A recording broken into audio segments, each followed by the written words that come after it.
What is up, Moody? What's up? What's up? Another week we're late. Yeah, we're entertaining the family this week. Gotta wait for the sisters to vacate the room. Okay, okay. Yeah, What's the occasion? We're just coming over to visit. just yeah, they always just up here. You know how often they be coming up here to visit. Not my Yeah, sisters, but Trina's. They go into the Air and Space Museum. They got tickets for 12:30, so everybody's been in and out of here. Had to give the announcement that I'm recording now. yeah. That's what's up. I haven't been to the Air and Space Museum since I was like a kid, but it's like that's like my favorite place to go to in DC. So Yeah, yeah. They went to the African American History Museum yesterday, okay, and tomorrow I actually am going to go with them this time to forget which the aerospace museum. Well, no, aerospace museum is air and space. I forget. It's something else. I forget. There's all the museums up there, but yeah, I know somewhere I haven't been. I think it might be like a fine arts museum or something like that. plenty of those up here. Yeah. So that's Where? that's what's been on my plate. Entertaining people coming in and out the door all the time. So that's what's going on. Apologies for the lateness, but hey, I still needed to watch SmackDown as much as I could anyway. Yeah. It's all good, all good. Well, we'll start off with these Percy's, and I'll try to make mine short and quick. I'll start off on a somber note, um, and that is an RIP to all of the lives that we lost this week in crazy two tragic airplane crashes or air flight crashes. First one, as people probably have known if you've seen my backgrounds or the hats that I wear, I'm local to the DMV area, the DC area. So the first one in DC, that hit close to home because I was literally just getting out of a movie over, at the Alamo where I go, and that's Hmm. 5 minutes away from National Airport, and that's literally 5 minutes away from the accident where the helicopter collided into the commercial air jet. um, it's crazy because like my movie ended around like 9:30, and so I get on the highway and I'm just like driving back the opposite road. Um, and all of a sudden on the other side of the highway, I'm seeing like about 4 or 5 ambulances and like police sirens just going off, and I'm like, what's going on the other side? Like, there's no traffic. It's just you just see all of these ambulances just hauling ass down the road. I have no idea. I'm literally just getting out of a movie, and again, I'm 5 minutes away from where all that stuff happened.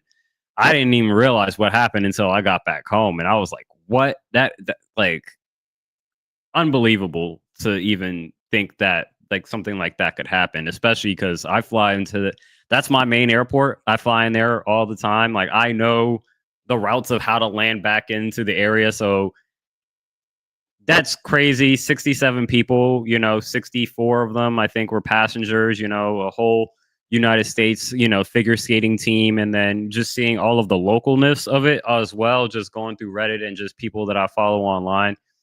That was just tragic and insane to see. We're not even going to bring up any of the politics that came out of afterwards. And then last night was another crazy one. Like, that was even wild as well. In Philadelphia, where to my knowledge, I haven't kept up with the news since I fell asleep last night, but I pretty believe it was about 6 people on that flight. Just incredibly sad. Again, I've never been to Philly. I've only driven through it once on my way to New York. But one of the podcasts that we listen to, Around the Way Curls, they're Philadelphia based, and Antoinette was just talking about. She's like, "Yo, I used to walk through that mall every day to go get to my bus stop or whatever it may be." Or the other girl I follow on Twitch, her name's like Rennis Goddess. Like, she was like, her aunt lives like a block away from where Hmm. that accident happened, and so it's crazy that in a span of a week all of that happens. So there's nothing more I can say than just rest in peace to all the people that we lost this week off that insane tragic accident.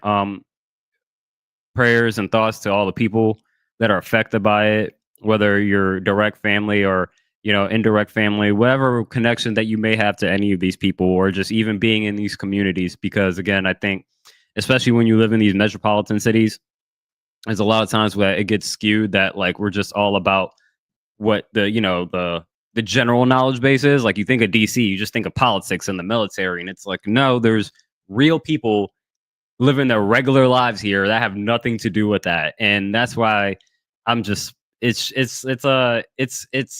been a hard week. It's been a hard week.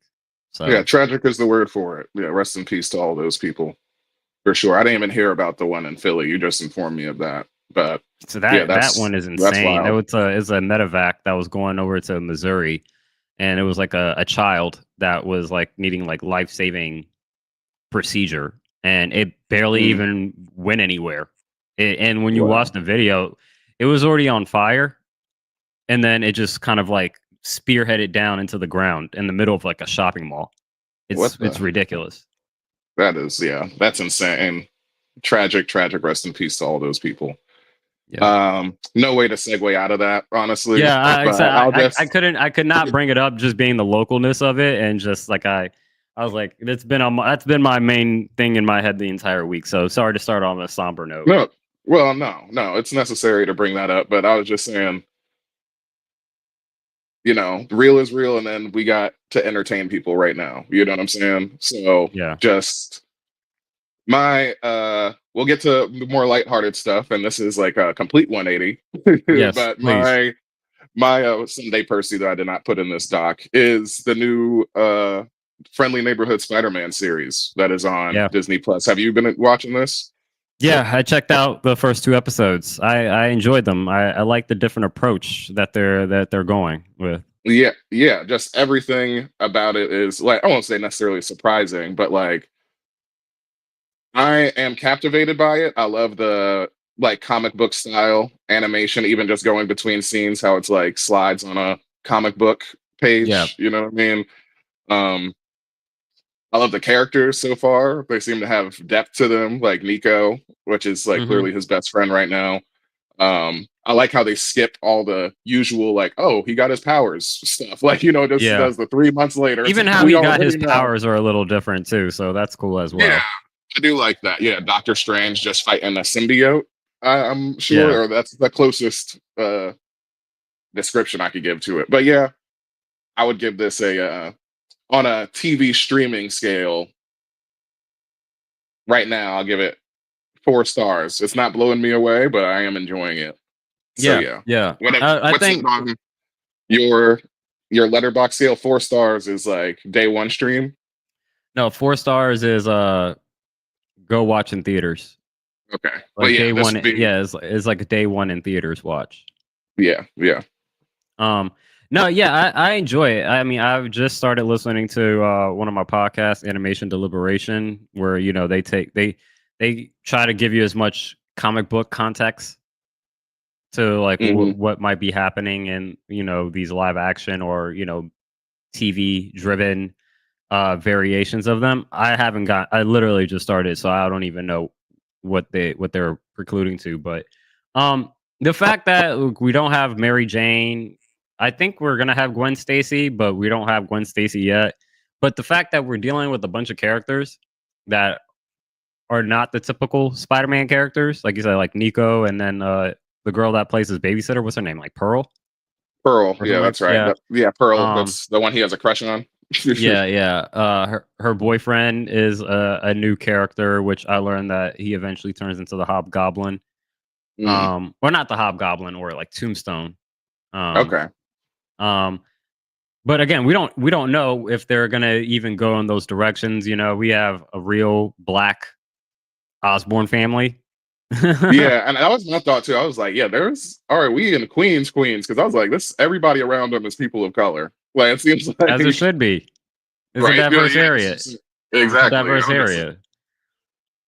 But no, yeah, I've enjoyed the show so far. It's a nice change of pace, and so yeah, I'm yeah, curious to see how they go about it, and how it kind of evolves. And it's funny, I believe it has the Marvel Studios tag at the beginning. yeah, Marvel animation. Is it Marvel Animation or is it Marvel Studios? Oh, I guess I'm gonna assume that because I know that they have that animation division. So I'm not exactly That's the sure, thing, because but like okay. now that they're now they've kind of like segmented it in the beginning. how they kind of organize their content, I think there's going to be a big distinguishing factor of whether it's Marvel Animation or Marvel Studios. Because if it's Marvel Studios, then it seems like that kind of goes in line with the MCU, Mm-hmm. Oh and yeah, it's a more little connectivity to it. Yeah. it's more connected rather than if it was an animation or the Spotlight, I believe is what they have is the other one where those are kind of those one-offs. Um, Like Echo. those are Oh those yeah, I are a like little Echo. less connected and whatnot. So I would need to go back and check, but I could have sworn I could have saw the Marvel Studios logo. So if that's the case, I'm really interested to see how that plays out. I also just Yeah. rewatched like a reaction channel of someone Hmm. watching the MCU movies for the first time, and Yeah. so I watched all the way through what's the Far From Home. Yeah. I'm like, huh. Now that like Peter in that movie, after the whole spell happens and then everybody forgets who he is, he still remembers everything. Or No Way Like, Home. Yeah, the last one. Yeah. yeah, No Way Home. Peter still Mhm. remembers everything. Yeah. It's the others that don't remember everything. So like when he goes talk to MJ, he's talking to MJ to like try to like jog her memory. And he Yeah. kind of holds back on it. So it's going to be interesting to see how, especially with the Spider-Man 4 coming about, it's going to be interesting to see where they pick up Spider-Man's character. Are they just going to start anew, Yeah. or are they going to be connecting some of this stuff? So I'm highly curious to see what happens. But so far, I enjoyed it. Hmm. And yeah, last note on there, you bringing up the fact that we got a Black Osborne family. Boy, Norman's waves is the crispiest waves you ever seen in animation. Hey, Like you get seasick looking at his head. That shit wavy, man. it was. I But that mean, was the it used last to be like that back in the days, man. It was just like, but when a white dude get ways like that. But Hmm. yeah, when you got Coleman Domingo doing the voice of Norman Osborn, you know Coleman Yeah. is gonna be like, you can't be slacking on my character design. Right. Even his son has got a Yeah. kind of curly ponytail with the kind of looking like Jalen Green. Yeah. Yeah, somewhat. Yeah, his rookie season. Yeah. Um, anything that's it for the Spider-Man, Percy? Yeah, yeah. That's it for mine. I All just right, wanted to my bring it up. Percy It's is actually a four question. stars. My Percy is actually a question to you. Um, Now football season's pretty much over outside of the Super Bowl, which I think most of us are just here for the halftime show. So we'll talk about a little bit basketball. The And easy question. Adam Silver was on Colin Cowherd, and he was talking about possible changes to be coming to the league. And none of this is going to happen. It was just kind of conversations that have been happening. But he had mentioned of instead of having 48 minutes worth of basketball, about dropping it down to 40 minutes, 10 minutes a quarter. And one of the things that he highlighted in it is that by shaving off those extra 8 minutes, that is equivalent to saving about 15 games.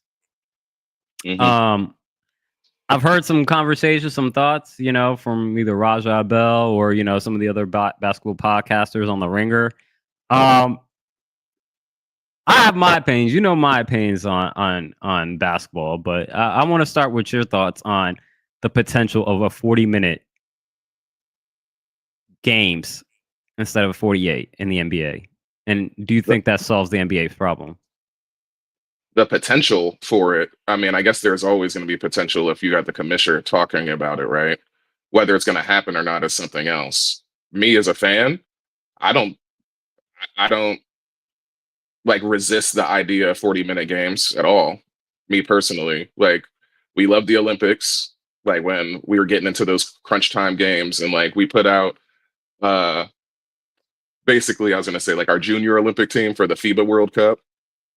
And all of that is, as Adam Silver said, 40 minutes, which some people would say is like even better version. You know what I'm saying? It's more streamlined. And as far as like, I assume by issues, you mean like participation or what issues are you alluding to? I mean, my issues with the NBA is I think the bigger problem outside of, some people could say there's multiple problems, I think, with the NBA, but one of the problems talking about is just the markability of the game, which I don't think, sure, there's an effect of that. My issue with the NBA is the value of one game is not one. It's not even one, right? Like if you look at the NFL, the value of one game is like is about a multiplier of about 3. Right? Yeah, because While you the have so value many teams that are like finishing with the same record as you. Yeah, so it well, really and comes then down like to those again, things like too. like as a Commanders fan, right? Like we lost to Tampa Bay week 1. Regardless if it was Jaden's first game or not, you lost that game. Week 1, September. And that game has an effect on you in December in playoff positioning. Right? If we ended up with the same record as the Bucks, they get the tiebreaker over us because they beat us in September. Regardless if we're a different, better team than we were, we lost to you in September. So that loss matters.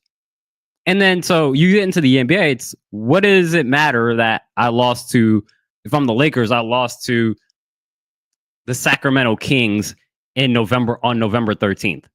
It doesn't. Well, yeah, Genuinely because doesn't. And so because that's what I'm saying. For me, I think this kind of goes in line with the NBA just kind of going with half measured solutions and not really trying to fix the problem. Where it's my idea. The problem is how do you add value to the game, to games, right? Like how do you make it worth more than just one game? One game doesn't even feel like a whole game. It's almost feels like a quarter of a game. The value of it, if you understand what I'm talking about. Mhm. And so instead of making a one game feel like 25% of a value, how do you make it feel like 3% of that value? Well, then no, this like 40-minute games wouldn't fix that because there would still be 82 games on the schedule. So that's not fixing that issue specifically because you're still going to Yeah. have that number of games. So Yeah, that's my same thing. Was my problem with the play-in tournament. I'm like, that actually devalues the games prior for outside of the last month or so. That devalues all of your games prior. It doesn't add more value. It actually takes away more value for the game on a per game basis. And so that's where it's like, if you want me to care about these games, you got to have the value. These games have to be valuable in some fashion. I get you.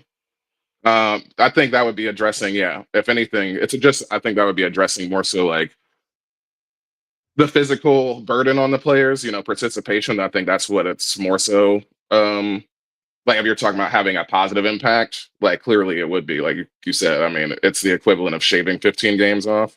So at that point, you're talking about like a 67 game season as compared to 82. You know what I'm saying? The traditional number, which is somewhere around like, even I said, I was like, I'm not resistant to shaving it down to 70. I think 70 is a nice round number. I think it's sort of the historical aspect of it. You know what I'm saying? It's like, well, we've always played 82. We might as well keep it 82, that type of thing. So if we are going to change it, then just like, I mean, football, used to be 14-week seasons and shorter than that. And even just recently, we upgraded it to 18 weeks or 17 weeks. I forget. It would just need to be a footnote. It's not necessarily that this is a softer era or something like that. It would just need to be a footnote that it's like, hey, these are 70 game seasons now versus the 82 that we used to play. You know what I'm saying? So that's where I see that impacting the game. But like I said, we know we're in player empowerment era still for the NBA. So I could imagine them being resistant to, I mean, if they would go for anything, I would think they should go for this. You know what I'm saying? Like a shorter game, more streamlined game. But yeah, we'll see. I don't know. Yeah, As far I as don't like think the it's going to change possibility the. of it, I don't know. As far as the possibility, he's just talking shit. He's just putting stuff out in the ether. I know he had the same exact conversation over at NBA, not NBA Europe, but he had a press conference in Paris, like when they were over there for the 2 games in Paris when the Spurs were over there. So he mentioned this exact same thing. He's just, I don't know, watering the seed or planting the seed. Hey, hopefully this can happen in the future. We'll see. Yeah, again, I don't think it makes any difference on like the time management as far as players playing. I think the same thing is going to happen. It's just going to scale to however much time there is. If it's instead of 48 minutes, it's 40 minutes. All right, we'll still just scale the minutes that they were playing in 48 minutes to fit within 40 minutes. So I don't think that Hmm. necessarily changes anything. Again, I don't even have a problem with all the threes or anything like that. Like, that's the nature of the game. Fine. The value of a game doesn't matter. It has less weight to it. You know what I'm saying? Like, the games near the playoffs, after March are a lot more valuable than they are from October to January. Right? Like, when we talk about, oh, Bilal Koulibaly had a 10-game streak where he's doing this, that, and third. I'm like, all right, talk to me if he's doing that until January. And like, again, like, some of these conversations that we have within the basketball realm don't necessarily feel they carry much weight because there's so much. And if there are so many games, how do you increase the value of a game? That's all I'm trying to figure out. And a lot of these things don't feel that they're solving the solution. They're just kind of putting band-aids on it. It's kind of similar Hmm. to the NFL, right? In the NFL, we have problems with refereeing and how games are called, or how you can review this, but you can't review that, or you can't review this, but you can review that, and how Yeah. there's just a lot of inconsistencies, right? When they come out and they say, oh, we're going to look at protect the rules on face mask and having those reviewed, or, like, very narrow specific things as far as it goes to officiating, it's like that's a half measured solution. The solution is not to specifically fix the problems with reviews with face mask. It's like, no, there's an issue with officiating and not allowing these guys to be, again, they're human, so they're going to make mistakes, but that means we don't have to live with their mistakes if everybody in the fucking world can see that this was a wrong mistake. And if we Hmm. have 80 cameras pointed at the field on different angles, there's no reason that we should not be reviewing more things. And so, again, how much of it is that half measured solution, and how much is it really fixing the entire problem? And I think in the NBA sense, it's how do you add more value to one game? How do you increase the value of a game? And then in the NFL side, it's how do you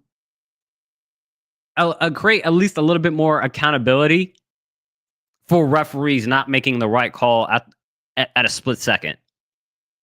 There's some things where it's like, stop narrowing in on like one very small thing and try to realize that there's a bigger thing that we can solve that covers this entire umbrella, that we don't necessarily, that if we try to fix it properly, we don't necessarily have to spend 15 years trying to figure this shit out. Hmm. And just keep putting band-aids on something rather than just fixing the problem. So, all in all, to say, I don't really care for the 40 minutes. I don't think it really makes a difference, other than just saying that, like, again, it's a band-aid solution. It's a band-aid solution. The play-in's a band-aid solution. The NBA Cup is a bit better of a solution. Still band-aid, because nobody cares to see athletes play for money. Like, you already make Hmm. enough money, and then you're saying like, oh yeah, here's an extra $500,000 if you win this random early season tournament. Like, you make enough money, we're good. I want to I see the think, value of I want to see the value of the game actually be worth something. yeah, I like like I said, it just started still. So I think, once you got to get to a round number first, get to like the 10-year point. I think that'll just fall by the wayside, because also, like you said, some of them, like you talk about the top players, or not even just top players, but like the starting five for sure don't need an extra 500K. You know what I'm saying? Yeah. So, but hopefully, you get to like year 10, we're just used to it, and it's like actually got some, I don't want to say weight to it, but in the sense of like projecting out a season. Like, it's just kind of like where the Pacers were. You like to see young teams excel there, basically. You know what I'm saying? Like, who's on the rise type of conversation I hate versus that. I hate the the first NBA Cup year. the least out of all of the solutions that they've put out. I think there is something worth building upon that. I just think right now it's again, it doesn't add much value. It does a better job of the other solutions that they've come up with, but is still lacking in adding true value to the game. Hmm. I would think it would also. Yeah, well, no, I agree with that right now. Yes, because even it's funny because even like those stats from the cup games like fall into the ether, like they don't exist as far as like even the season is concerned Hmm. because it's like an extra bracket, that kind of like magically appears in the middle of the season. So, uh, If a dollar is a dollar, there should no reason a dollar then all of a sudden should be feeling like it's 50 cents. hmm You get what I'm saying? Like yeah, that's my point. Like, okay, if a dollar is a dollar, fine. But sometimes like now it feels like a dollar, or in this case, a game feels like 50 cents. When really, I like, if think you look at a dollar in the NFL, that dollar is like $5.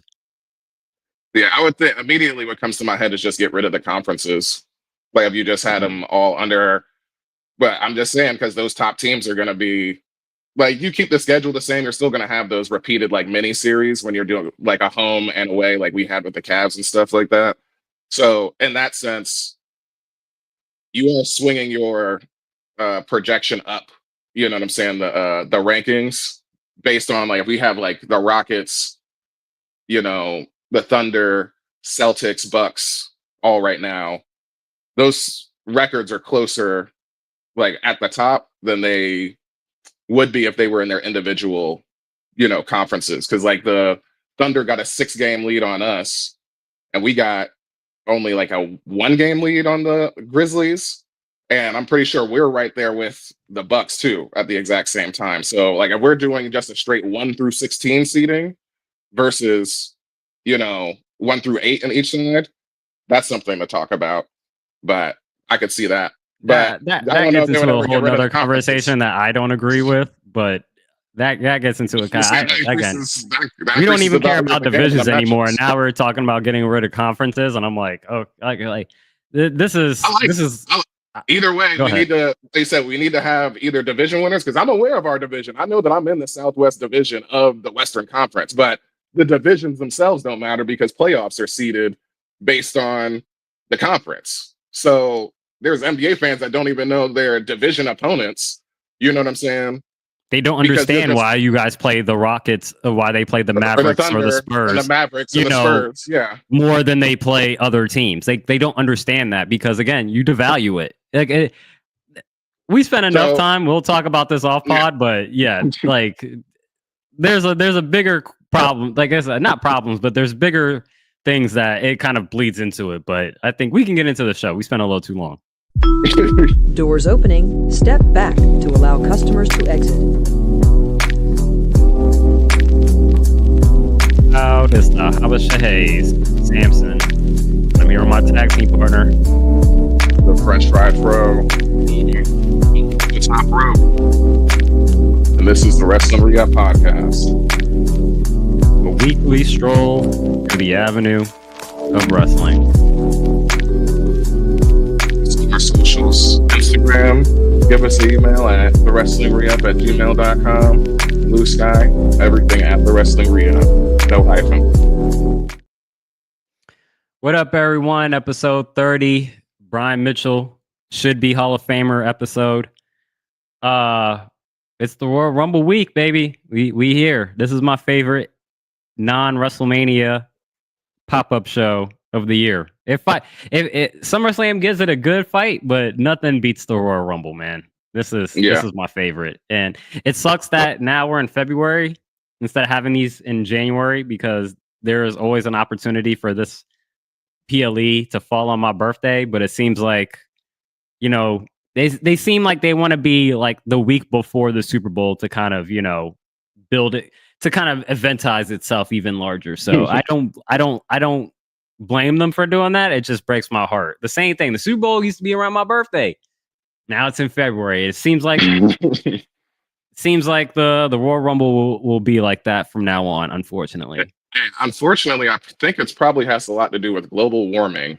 If you think about it, we just want to shift away from the winter months a little bit more, like get into like the warmer part of the It's year a little bit inside. quicker. Hey, but they was just in Philly last year and they was freezing their asses off. You know what I'm saying? That's their fault. That's their fault. But yes, Royal Rumble week. So we definitely got our first official pop-up show predictions that actually count Yep. for the year. So let's see if I can start off the year with a W. Um I have some thoughts on how we're gonna do some things. It's not gonna change up how who gets the points so much, but I think there's some tiebreakers that we can kind of implement specifically for the Royal Rumble, and I'll explain it to you when Yeah. we get there. But let's just get into the show. Let's get into the show. Let's start off before we walk into the flagship store. We got some news, not entirely surprising, but I guess officially. Jordan Grace signs with the WWE officially. Uh Not surprised. We saw that she had a pretty Not at big all. emotional leave after losing to Tessa Blanchard at TNA Genesis a couple weeks ago. But now it seems like she's signed a multi-year contract with the WWE. We don't know if she's going to be on NXT or on the main roster, but yeah, Jordan She'll, Grace is officially on the WWE. she'll be on NXT. I think she'll be in NXT. We I got think we so. got we got the returns of Charlotte, Becky, and Jade all coming. Like, you know what I'm saying? So Yeah. not necessarily Royal Rumble, but just soon. You know what I mean? So like I would doubt that like that. She would be And lost there's a in the good shuffle, I roster of think. talent for her to go against in NXT, especially when you got Stephanie Vakira, Julia, and that and whatnot. And you might have a little bit of time with Roxanne as well before she makes that leap. But big ups to Jordan Grace. It's been a hell of a year. I mean, you last year you make your Royal Rumble WWE debut, several appearances on WWE television throughout the year, and you know, a whole year Mhm. later, you're on the big show. You're on the big show. Right? Congratulations to her. Yeah, I watched part of her interview, with Chris Van Vliet. He gets all of the elite wrestlers, and it was cool listening to her. Just like I never heard her talk about herself or anything like that. Always just breaking that fourth wall of the character is interesting. And she Yeah. was talking about how like she just got into bodybuilding because she was a wrestler before bodybuilding, but she just really kind of had body dysmorphia and was like she didn't think anything was special about her. Hmm. But basically, it was like the jacket test she calls it, like where I know the second like if I'm covered up, or if I'm like out with some friends and there might be people that don't know me, they be like, okay, this is like this cute little white woman, and then she unzips her jacket and they're like, oh shit, they're always like blown away because if anything, um, because it shows some level of dedication. You know what I'm Yeah. saying? That she's like devout to something, and I was like, yeah, that's a good way to look at it for sure. So, but yeah, good interview. If you haven't listened to it, go ahead and give that a listen to. I'm excited for her. She'll be great to Yeah. add to the division. And it was rumored, everybody has their theories on who's gonna pop up tonight, and at the Royal Rumble, and Jordan Grace was the Mhm. obvious Yeah. that she's going to be in the Women's Royal Rumble tonight. But I don't know if you saw this. Hmm. She posted on Twitter she is not going to be at the Royal Rumble. People pressed her again, saying like, oh, you lying, you just saying that so you could keep it a surprise. And then she posts a picture of her flight to, I believe, like Atlanta or somewhere. I don't know, but she's not going to. She has a flight ticket showing that she is not going to be in Indianapolis this weekend. Yeah. She's going to be attending either her mom or grandmother's birthday celebration. So 1 to 10 scale, 10 being she's definitely going to be there, 0 or 1 being she won't.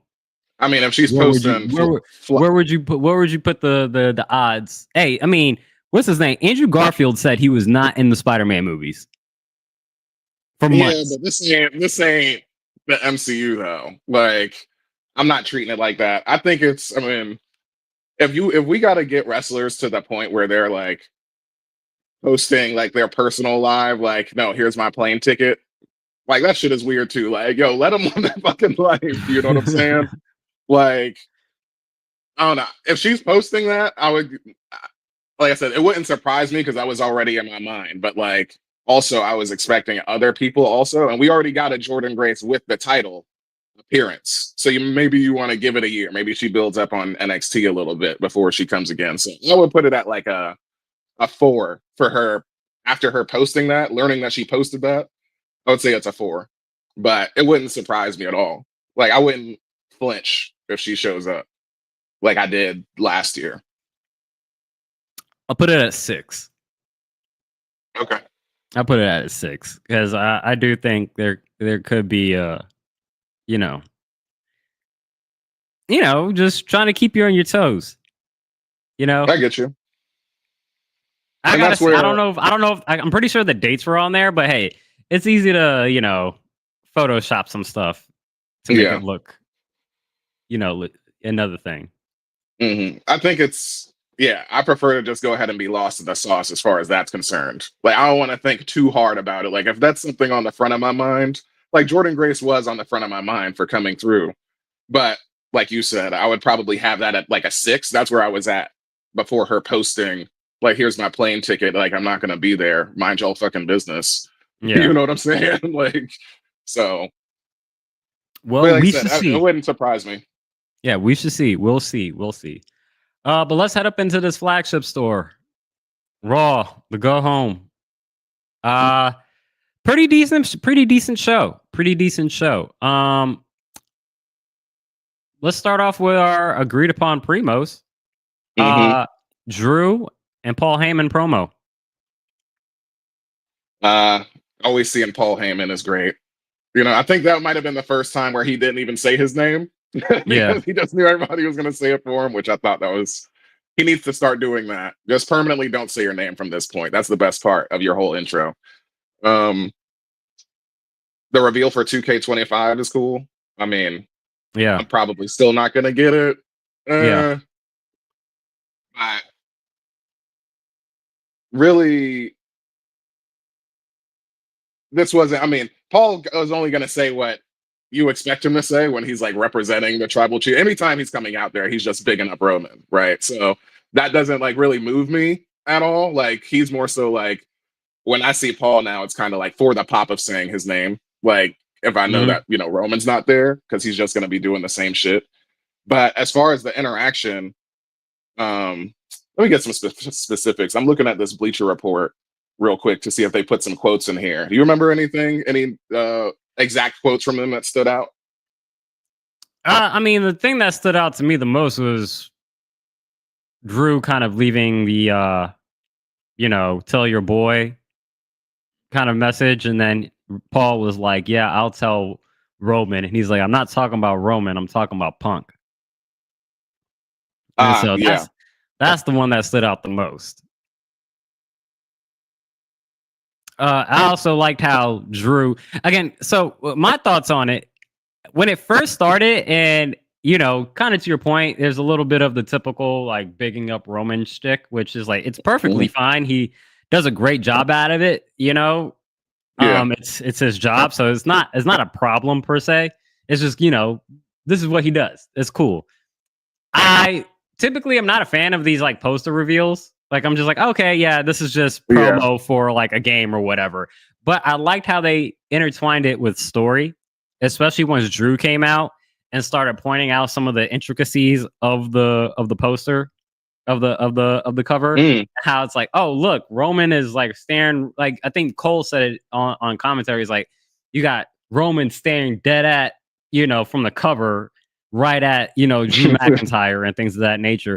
But I love how Drew pointed out that Paul Heyman was on the bottom right of the cover. Yeah.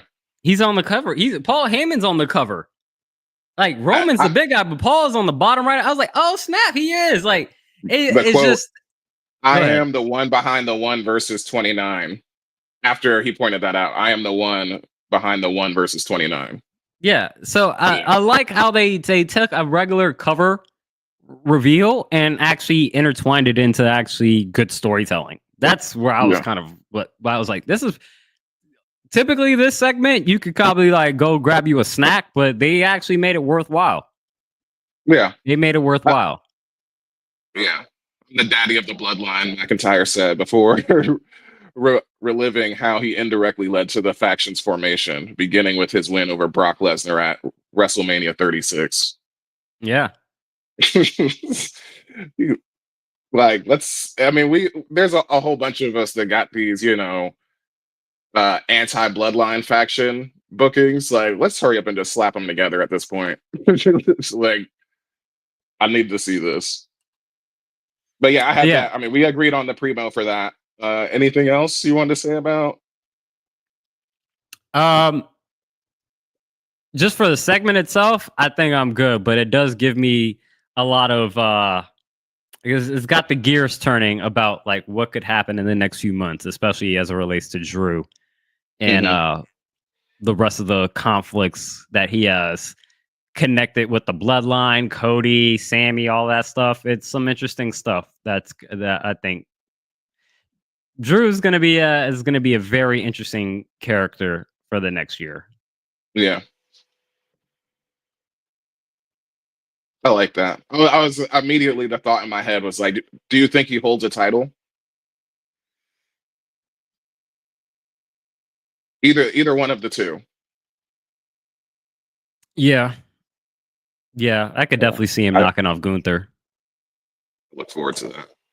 Drew with the title. I mean, Grant, it's crazy, like, because you had to swerve with, like Seth and CM Punk getting inconsistently hurt around each other, and even him and Punk also in Hmm. this past year. But like, that was awesome when he won at Mania. But it's just like, damn, he really only had it for 4 minutes. That really does suck. So it's like, at least I guess from a story point note, that kind of end of his story was like good and sealed. And that's just like what led to the beef of Punk. Because that whole time he was just like, I carried the company in the darkest time, like in the stadium with nobody in it and stuff. And I deserve to have the title in front of a crowd. But now he's done that. So I guess maybe it's like less important to him because I mean, he hasn't said anything about a title at this point. It's only been fuck the bloodline, really. Well, it's more so he's trying to stop Roman from getting back to the top of the throne because it's like, what do we do all of this for just to put this man back on top? Hmm. Which is, again, valid point that all of these motherfuckers keep ignoring. It's like, what was the point of trying to take this man down just to put him back on top? Yeah.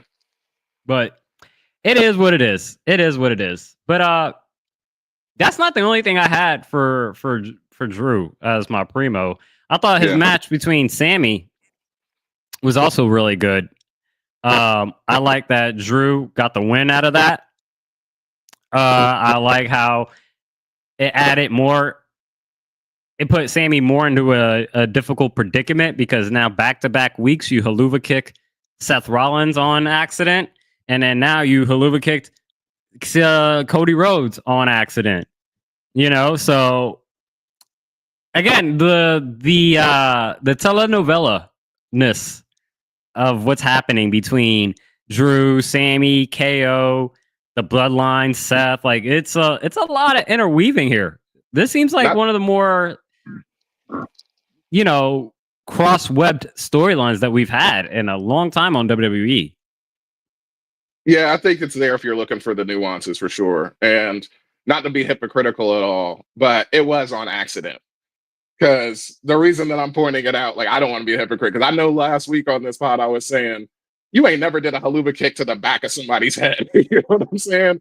So he went for the same thing again, but it was on accident. Sammy wouldn't. He, like I said, he's next to Rey Mysterio on the Eternal Babyface. We know that. So He is not an um, internal babyface. Sammy's been more of a heel in his career than a face. no, he hasn't. Not to the WWE universe. Like when you're talking about the actual surface level, like kids and stuff. You know what I'm saying? Like Sammy everybody was a that conspiracy that's heel theorist for shows like to. 8 years, man.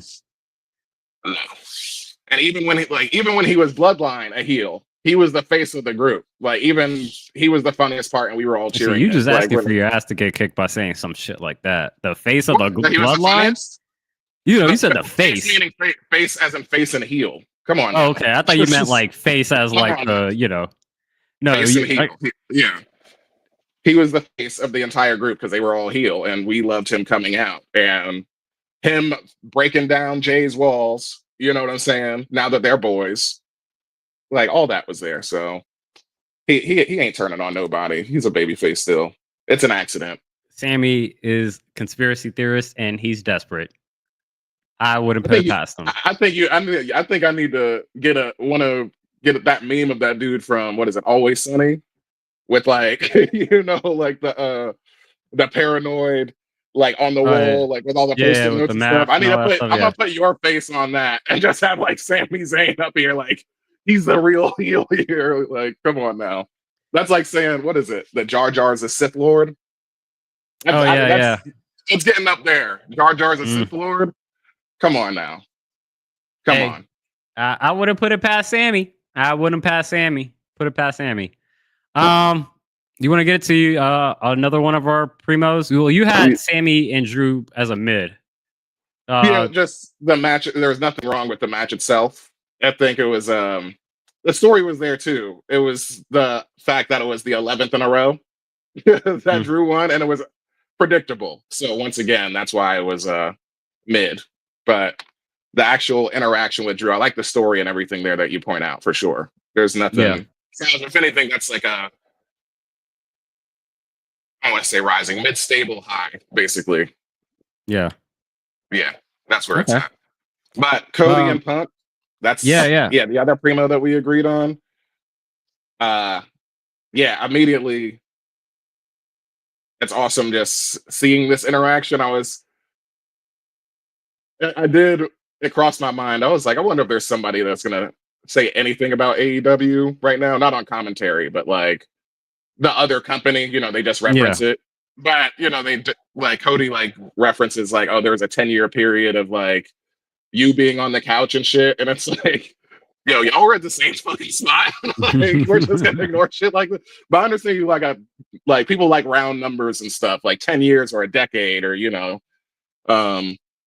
but yeah, this was incendiary. I really liked it. The fact that I think it was one of Cody's best. I think Cody really he outshined. I would say he outshined Punk in this promo.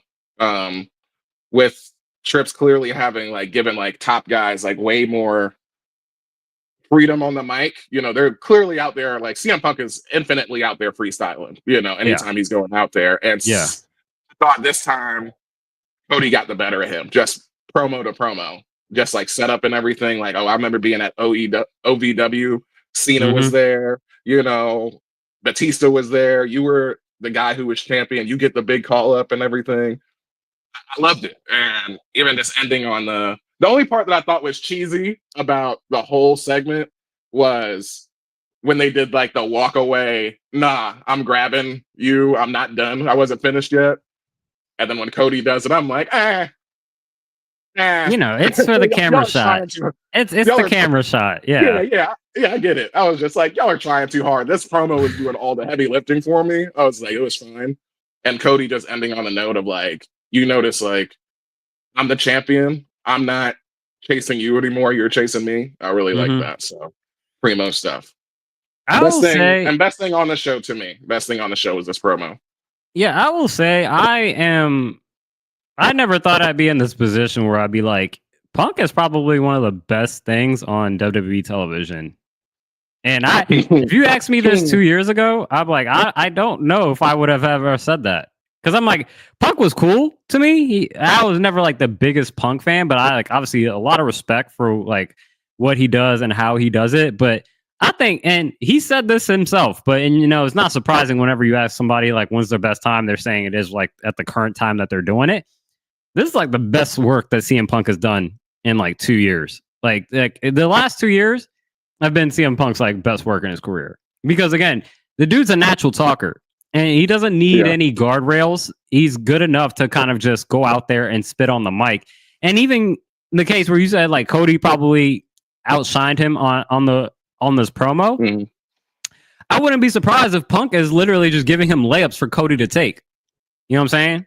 It's like being a point guard. You know what I'm saying? Like, I'm going to say something that I know is going to get under your skin, and you're going to have a good comeback for me to kind of get those oohs and ahs that you need. And so the fact that this guy doesn't even wrestle that much, but just through his, promo talking work ability he's one of the most interesting. He's one of the few people where I'm like, all right, I got to stop the podcast that I'm listening to and turn up the TV. Because, I'm usually listening to something else while I'm watching it. And I usually have the TV low while I'm listening to like a podcast or something. And so for him to be on that level, or at least for me, where I'm like, all right, you are on the level of like Paul Heyman or, Roman or Seth, where I gotta pause what I'm doing and turn the volume up, is a credit to CM Punk. And whatever thing he's in, you feel there's a level of authenticity where it just is like, okay, there's something that they're obviously pushing on TV for a TV storyline, but there is something grounded in realness that whoever Punk is going against, there is a little bit of real animosity or a real competitorship, if that's even a real word, that makes you feel that it makes you feel the stakes of whatever is happening is really high. So I think he's just proving CM Punk honestly was getting those chants for years after he left because he was ahead of his time with the realness of the promo. Like, he always has been very real and honestly the best in the world at the promo. Really, like, I can't, like, you talk about consistently just picking up a mic and being captivating. yeah, Like, you're basically saying that right now, and he's doing it better than ever. We had a whole Summer of Punk, 434-day reign, and he's right to even complain about that when he brings it up. You remember how that title loss went down? That was The Rock that came in when they brought in the new WWE title because the fucking bigwigs just wanted to stop my reign and shit. He's not wrong in that. He's not wrong. So it's like, it can sound like he's callous and all this shit, but he has always been authentic and real every single time he speaks.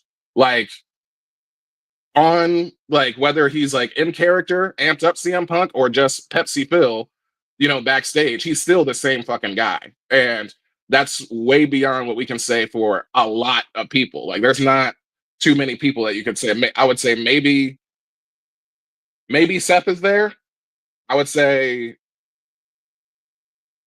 Roman doesn't talk a lot, but from what we understand, he's like super private anyway. So I would think that kind of like goes hand in hand with his character somewhat, I would think. So, but as far as just straight up talking, like, yeah, the pipe bomb exists for a reason. You know what I'm saying? Like, he did the same shit in AEW.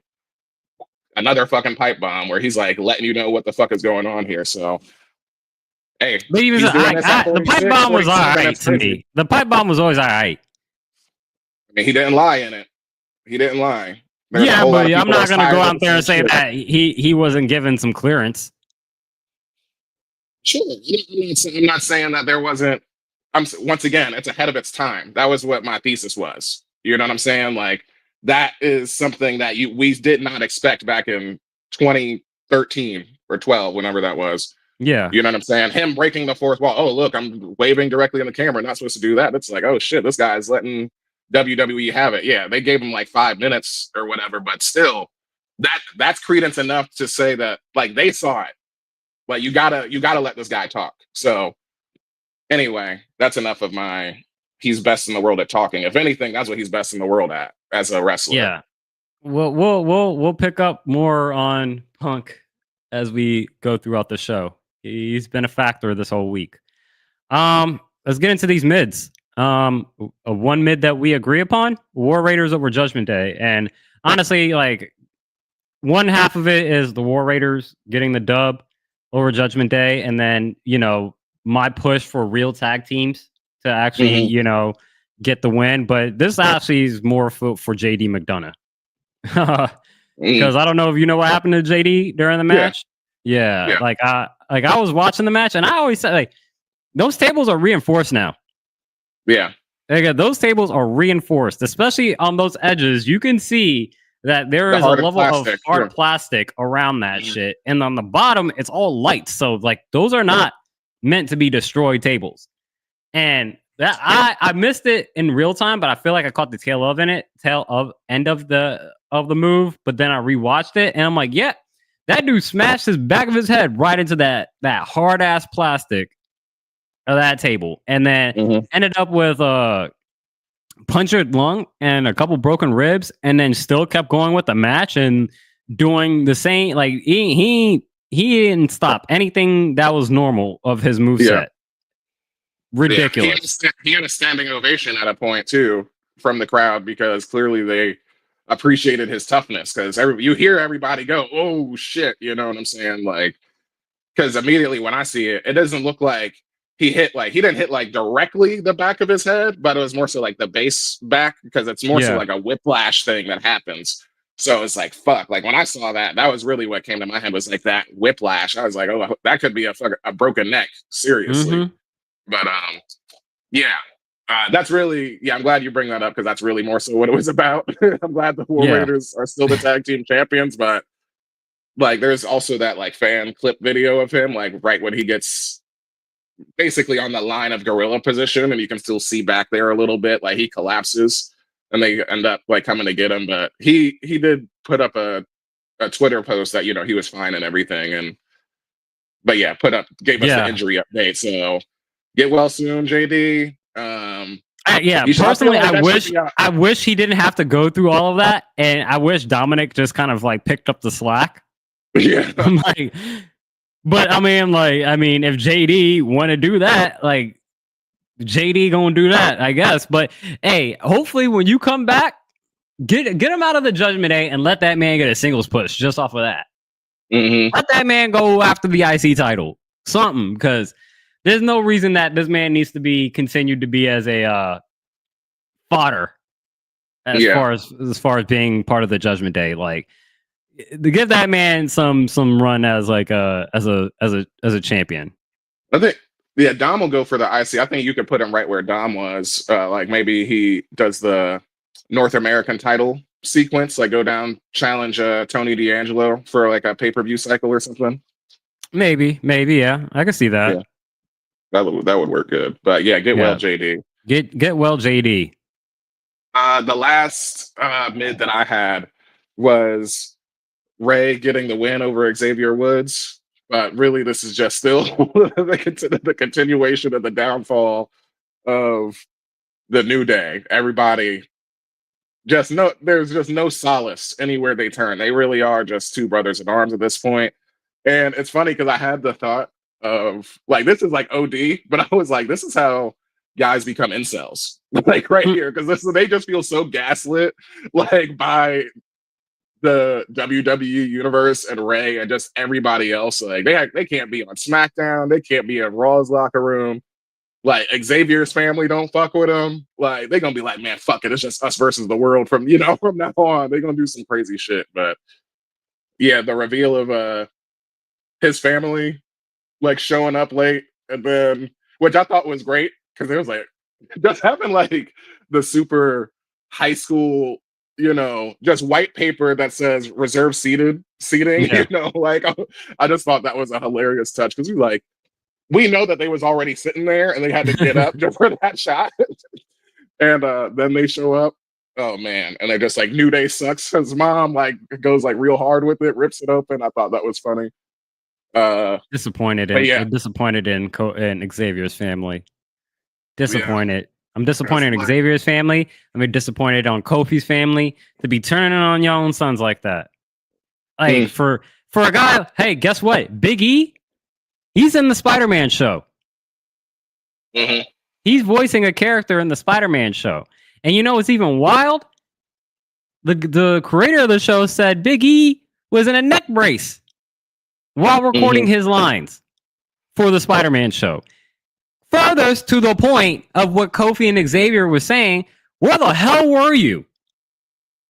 Like, the fact that E doesn't get any blame, and like we're acting like that Xavier and Woods are irrational in their disappointment is bullshit. You just said he had a neck brace on while he's recording.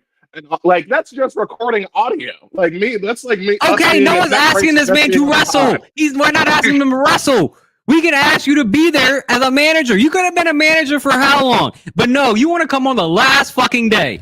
The last fucking day and be like, oh, I'm going to be your manager. Fuck out of here, nigga.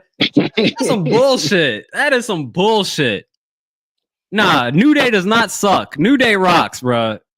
We didn't know that it was going to be their last day anyway. They just had some sort of announcement. We don't know what they were about to say because they never revealed that to us. We had a feeling. Yes. That's We had a BS. feeling. No, I'm just saying, but they never got it out.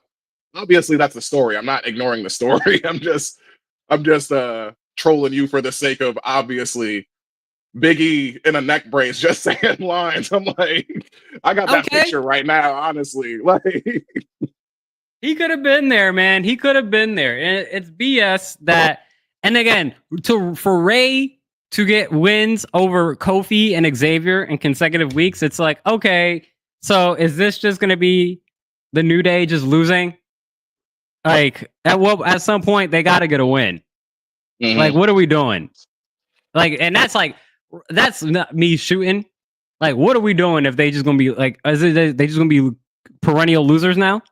No, I think honestly, no, yeah. Once again, shooting like just for these characters, I think it would be like I think this is just still part of like the turn cycle for them. Like this is still all like one season. Like this is the first season of them like being heels, so it's like you're just milking this like as much as you possibly can. I think on the forefront before you actually do anything like real with them, whether that's like a tag team push. But I know we both said it would be cool if they actually it ended up with Xavier Woods, like world heavyweight championship, because that's what he wants.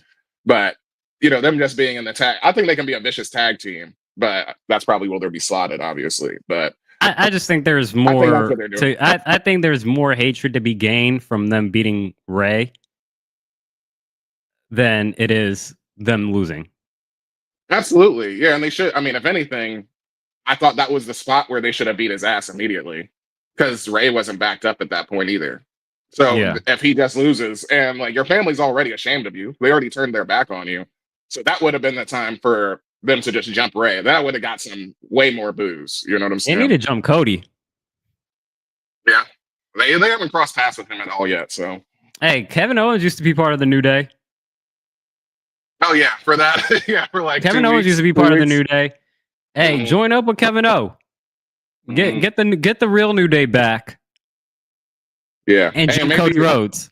That's how Xavier gets his world heavyweight championship.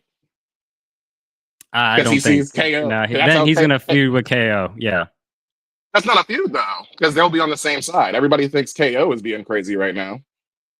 I think it'll be the same situation where he'd be like, "I'd be honored for you to win the Royal Rumble and challenge me." You know what I'm saying? Like that same offer that he gave to CM Punk and Sammy. Yeah. But yeah, well, I like that KO back with the New Day, and I think that helps a lot. Yeah, I think that helps a lot. Before we ended the flagship show, I got one shake. My girl Zelina, she's transferring to Raw. No, transferring to SmackDown. I apologize. She's transferring to SmackDown. Thank God. Get her off of LWO and stop being Ray's lackey while he holds people down. He doesn't care about your success. He's just using you to keep himself relevant. Sounds very Trumpish, I will say. Rey Mysterio is very, very Donald Trumpish in that. But yeah, I'm glad that Zelina is moving to SmackDown, which wouldn't be inclined that, hey, Aleister Black, Malachi, probably going to be on SmackDown. So, I didn't have anywhere else. She did have a little backstage segment with Tiffany Stratton. So we'll see how that comes about. But I'm just glad that hopefully with the transfer to SmackDown and we can start seeing Zelina actually getting pushed rather than just being right in the women's US title picture for sure. Any title. Yeah. She could definitely be in the heavyweight championship as well. So just the fact that she's just not being stuck in a faction that is basically only for Ray. The fact, like, LWO is really just for Ray. It's not really for anybody else under that. It's just for him.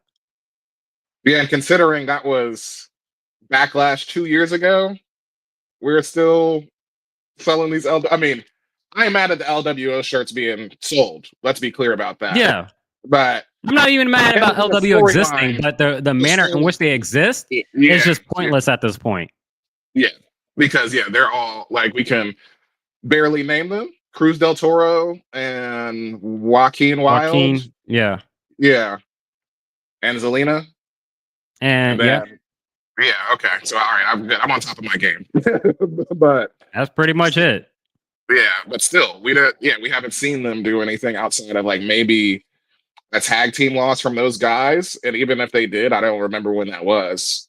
And like Zelina losses on Raw, probably.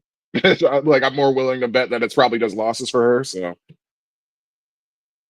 yeah, because she was actually one of the first. She was the first contender for Liv after Liv. Mm-hmm. Remember, because she held the belt for like 2 months without even defending it. Yeah. Mm-hmm. Either way, let's move on. Do we have anything else on the flagship that we wanted to pick up on? Glad Zelina's on SmackDown. Yeah, just long-winded on that. Yeah. Let's move over to the bodega, NXT, and Power Glow Girls. I was wondering what we were gonna. I was like, yeah, they're not the Power Buff Girls. That's Bianca and Jade. So we'll talk about that. That's the primo that we both agree upon. Naomi and Bianca defeating Meta-Four. I have this as primo simply for the fact that it was just a great match. I would have preferred Meta-Four winning, but Me too. I guess I understand Naomi and Bianca retaining, but I'm glad that they put on a great match. And it was in Lash's hometown of Atlanta, so she got well received and everything. And then I actually liked also the tag team finisher for Naomi and Bianca, which looked like basically a double AA or a double KOD. Yeah. KOD. It was a double KOD. Yeah, so that was a pretty dope finisher as well. So like I said, not the outcome that I prefer, but I get it to a degree. I thought it could have been time, but we'll see what happens tonight when Jade Cargill comes through, and then we'll probably see Bianca and Jade and Naomi all in the ring, and then maybe something will be clear about what happened. Maybe Jade will walk up and just give Naomi the fade, like right there, and it's like, and then Bianca's like, "What the hell, girl?" All right, we ain't gonna start booking them, but yeah, the Power Glow Girls. I agree. It should have been the Meta-Four girls that won. I feel like that timing. Is there. Honestly, I think this was now. The more that I look at this in Primo, I feel like I'm being biased because it's all of these black queens. You know what I'm saying? I had That's that fine. thought. Like, it's your Primo. It's your Primo. I'm just saying. I was just like, I'm just letting that be known. I'm biased for all this chocolate that was in this ring. Exactly. That's I'm not denying that's not a reason why it's in Primo for me instead of a mid. Yeah, I'm just saying because like honestly, it should be Primo if like the Meta-Four girls won, because I would say that this is typical, right? Mm-hmm. But then I wouldn't agree that the Meta-Four girls winning would be top shelf. You know what I'm saying? I'm like, it wouldn't be all that. So that's why I'm like, but whatever. Great match. It was the best, as far as I'm considered, the best wrestling that was on the episode. This was my favorite like in-ring thing that happened. Where we disagree, my other primo, I got Bailey making her like guest return again for this short stint. Her and Julia tag teaming and getting the win over Cora Jade and Roxanne. Yeah, and this is where the bias kind of comes in, because I'm like, if I got Naomi and Bianca at the top and over Meta-Four, and we knew that was predictable, while I got Bailey and Julia and Roxanne and Cora Jade in mids, and it's like, I like chocolate. Yeah, these are effectively the same matches. This was a little bit more predictable than Roxanne and Cora, than the Power Glow girls, than Meta-Four. Like I said, there was a higher chance of maybe Meta-Four winning than Roxanne over Cora. But I don't blame you for putting this in Primo. This is just like, again, just like, okay, yeah, this is what I expected to happen when you have Bailey and Julia together in a tag team. Yeah, they're gonna win. Yeah, and then also, like I know I've been saying this. I think you agree, but like NXT has the best women's division, I think, in wrestling, like at all, like overall. So just looking up here, I'm like, yo, the fact that they're treating these women so well, like women are getting like all the fucking high spots, like on NXT, or more so than anywhere else. You know what I'm saying? And I think it's paying dividends. Like if you're a woman in wrestling, you want to go to NXT for sure Yeah. at this point I in mean, time. this show had what, 5 matches, and 3 of them were women matches. Yeah, and 3 of my top 4 that are even on this document are all women's matches. So So shout out to them. Like I said, a little mhm. predictable, but again, nothing too surprising about the finish, and it obviously leads us to seeing Bailey versus Julia. Probably we'll get to see that at Vengeance Day. Probably, most likely, Mhm. That'd be nice. unless there's a 3-way that comes out of that with maybe like Roxanne getting thrown in there. Mhm. Mhm. Well, yeah. We what the mids that we agree on. We got Fallon Henley beating Shotzi. Yeah. What do you Again, call that? I think this is a I guess this is a mid stable for me, just yeah, because I feel like Shotzi is also in that kind of like Zelina Vega, point, like where she's a woman's jobber. And yeah, this is exactly why the IC and like North American title and the US title is all finally created for the women. When it's just like she's another one that she needs her due of like, because I enjoy her so much. I mean, she never talks that much, but I feel like she's paid her dues in that sense to be taken seriously in some kind of division. You know what I'm yeah, saying? So actually, I really wanted her to get this win, but with a heel faction, obviously you're going to have interference. You know what I'm saying? So we got to go through the usual cycle of hey, you got to get through the faction, you got to go through JC Jane or whatever it may be, or overcome the odds before you can actually get your title shot. You know what I mean? But yeah. No, uh, I agree. I think Shotzi is just kind of in one of those wrestlers similar to like Michin or Zelina, or even on the men's side like Montez, right, or Pete Dunne, where they're over with the fans, and the fans are always on a root for them because they want to see them kind of take that next step. But I don't know if we're ever going to see that next step being taken. yeah, And it's not there's only so it's many not it's spots. not the fault it's not the fault of the wrestler. It's just booking.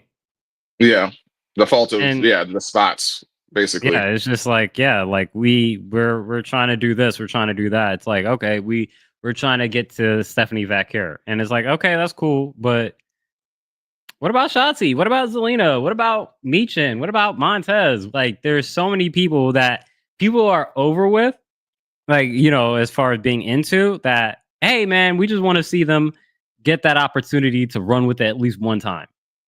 Yeah, And so uh I like that she's being put in these spots. I just hope this is not. I hope this is just not her plateauing though. exactly.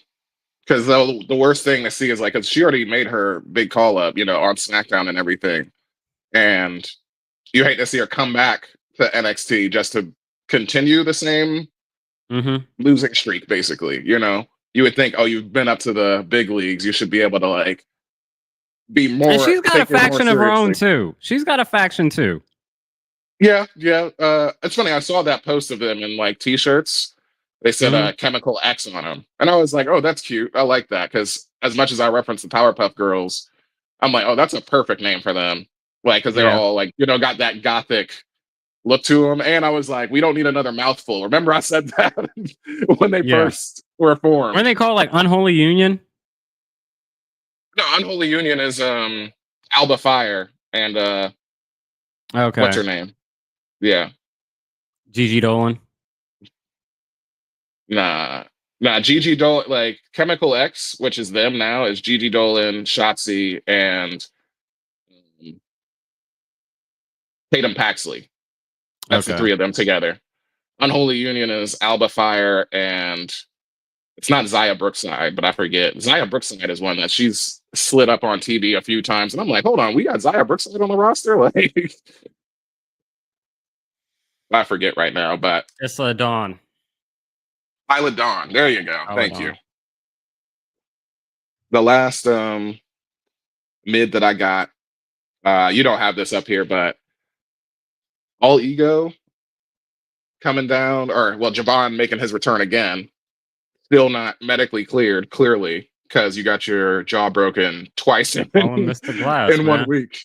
Yeah, you got your jaw broken twice in 1 week, and yeah, taking a twist of fate. I was like, I like that. Just the fact that we get to see that. I'm like, okay, are we? I mean, it's just a move once again, but this is like what I'm talking about. Yeah. Hey, like wrestlers, professional wrestlers are bigger fans of wrestling than us. You know what I'm saying? They know all the shit.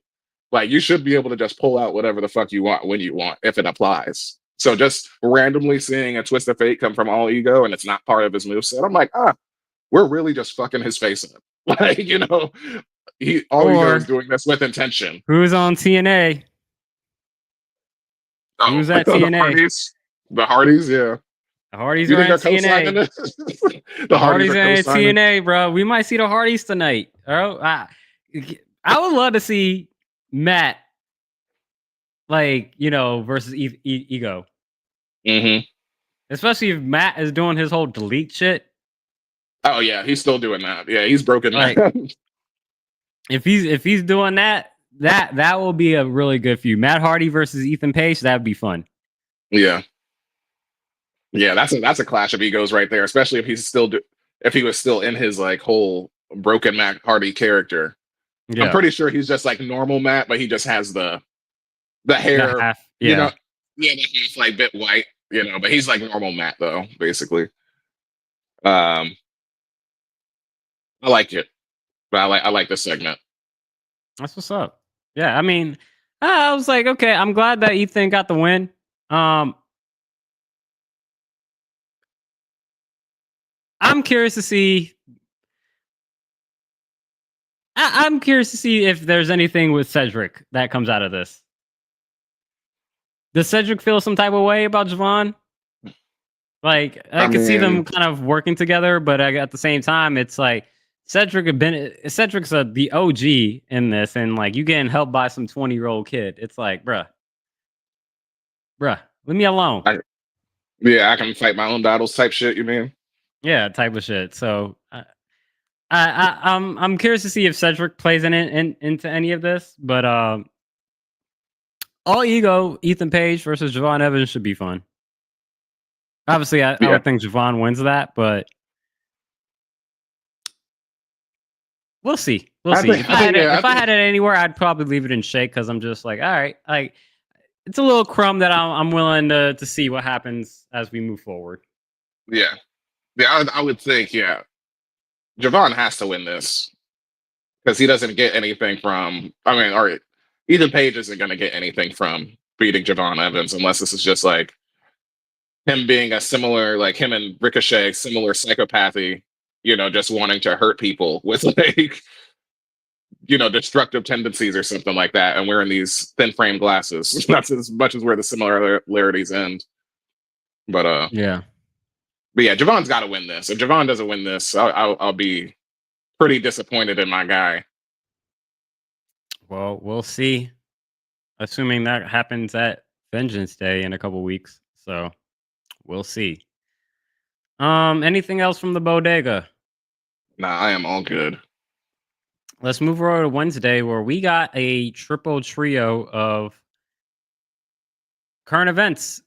We'll start off with the easy ones to get through. WWE announces Clash in Paris pop-up show announced for August 31st, 2025. So we had Clash in Berlin. Now Clash there's at the Castle. Clash in, now there's or was that Bash in Berlin? Yeah, that was Bash in Berlin. Bash in Berlin, yeah. Clash at the Castle, yeah. Now we have Clash in Paris.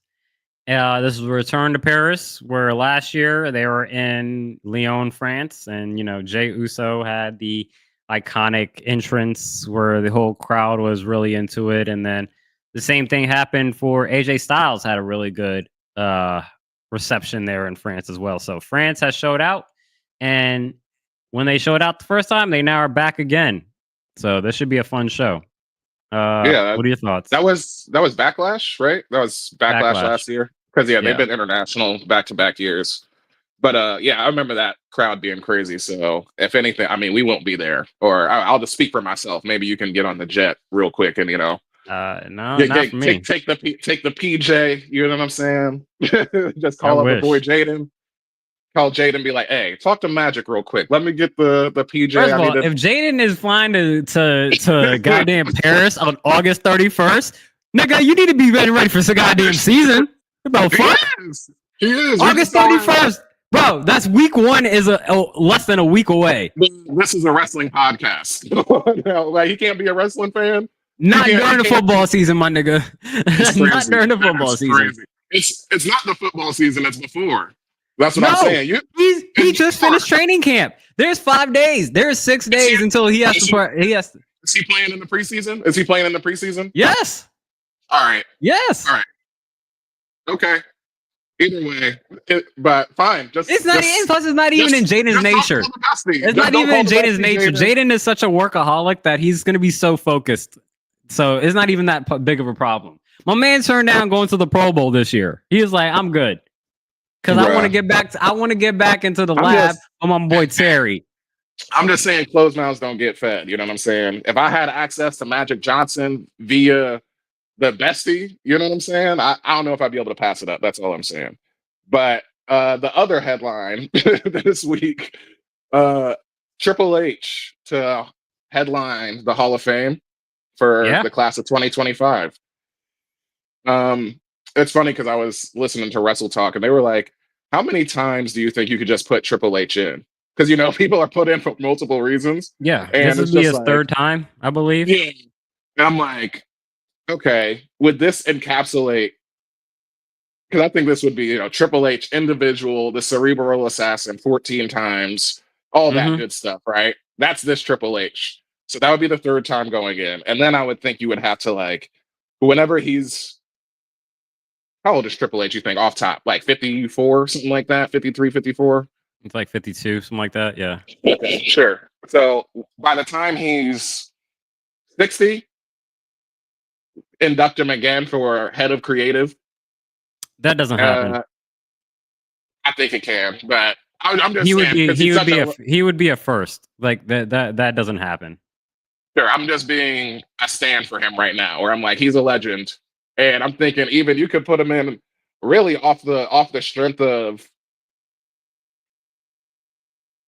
honestly, Bloodline. There's an argument for that already. For that storyline of 3 and 4 years. This is a Triple H headline. I'm just giving him credit for what he does for us as wrestling fans. That's all. I get it. I'm just saying, like, traditionally, how like WWE doesn't put you in for your backstage prowess. Sure. That's not even sure. That's a fact. Like, even Paul Heyman going in is not because he's going in because of his backstage prowess. It's because of his on-screen character. I'm not arguing. I was mentioning that Triple H is a legend, and you could probably put him in realistically 5 times because he is so involved with our wrestling fandom for the last 30 years. That's all. I know you agree with that. He's good. So, like I said, you got all the bags. You got the only thing that's left is probably, I would say, the Click. The Click is left. The Authority. No. That was a storyline. I think that was abysmal, but hey. I put that under the Triple H branch. Yeah. I think that'll fall into like a special. We got Evolution. We got DX. Like I said, I think the only thing that's remaining is the Click. 2-man power trip for 3 weeks. We always bring that up. Bring up the 2-man power trip. No. But congratulations to Triple H. Yes, congrats, Triple H. Well deserved.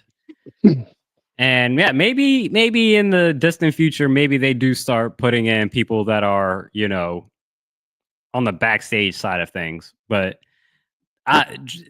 that's just out of character especially for someone in his position to put himself in. That's why like Vince would have never put himself into the Hall of Fame, because it's like that's just ego driven, which obviously Vince has a huge ass ego, but I think there's a little bit more respect of saying that like, I'm good. Like if JR got into the Hall of Fame, it's not because of JR, the backstage guy. It's because JR of the commentator. The commentator.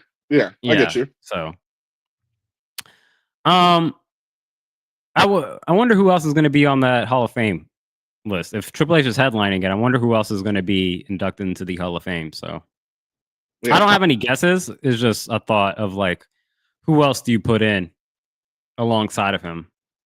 Santino Marella. That's a little too early. That's a Yeah. little too early. TNA Let's move partnership. on. that You said doesn't what? get you to skip. That's a TNA partnership doesn't get you to skip the line. Sorry, Santino. Yeah, right. Maybe Gail Kim.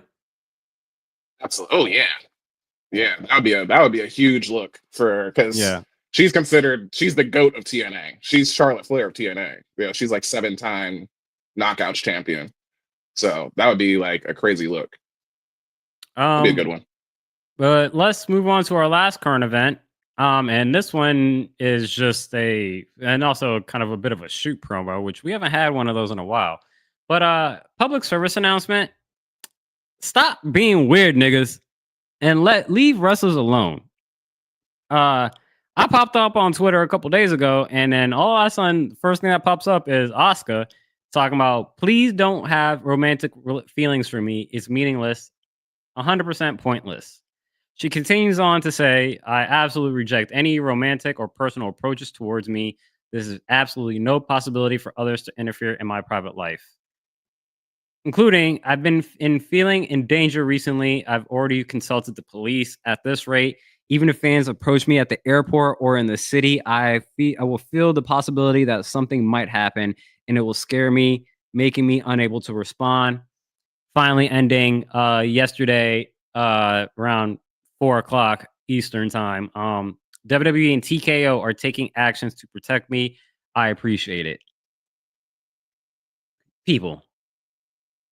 What people really like? What the fuck?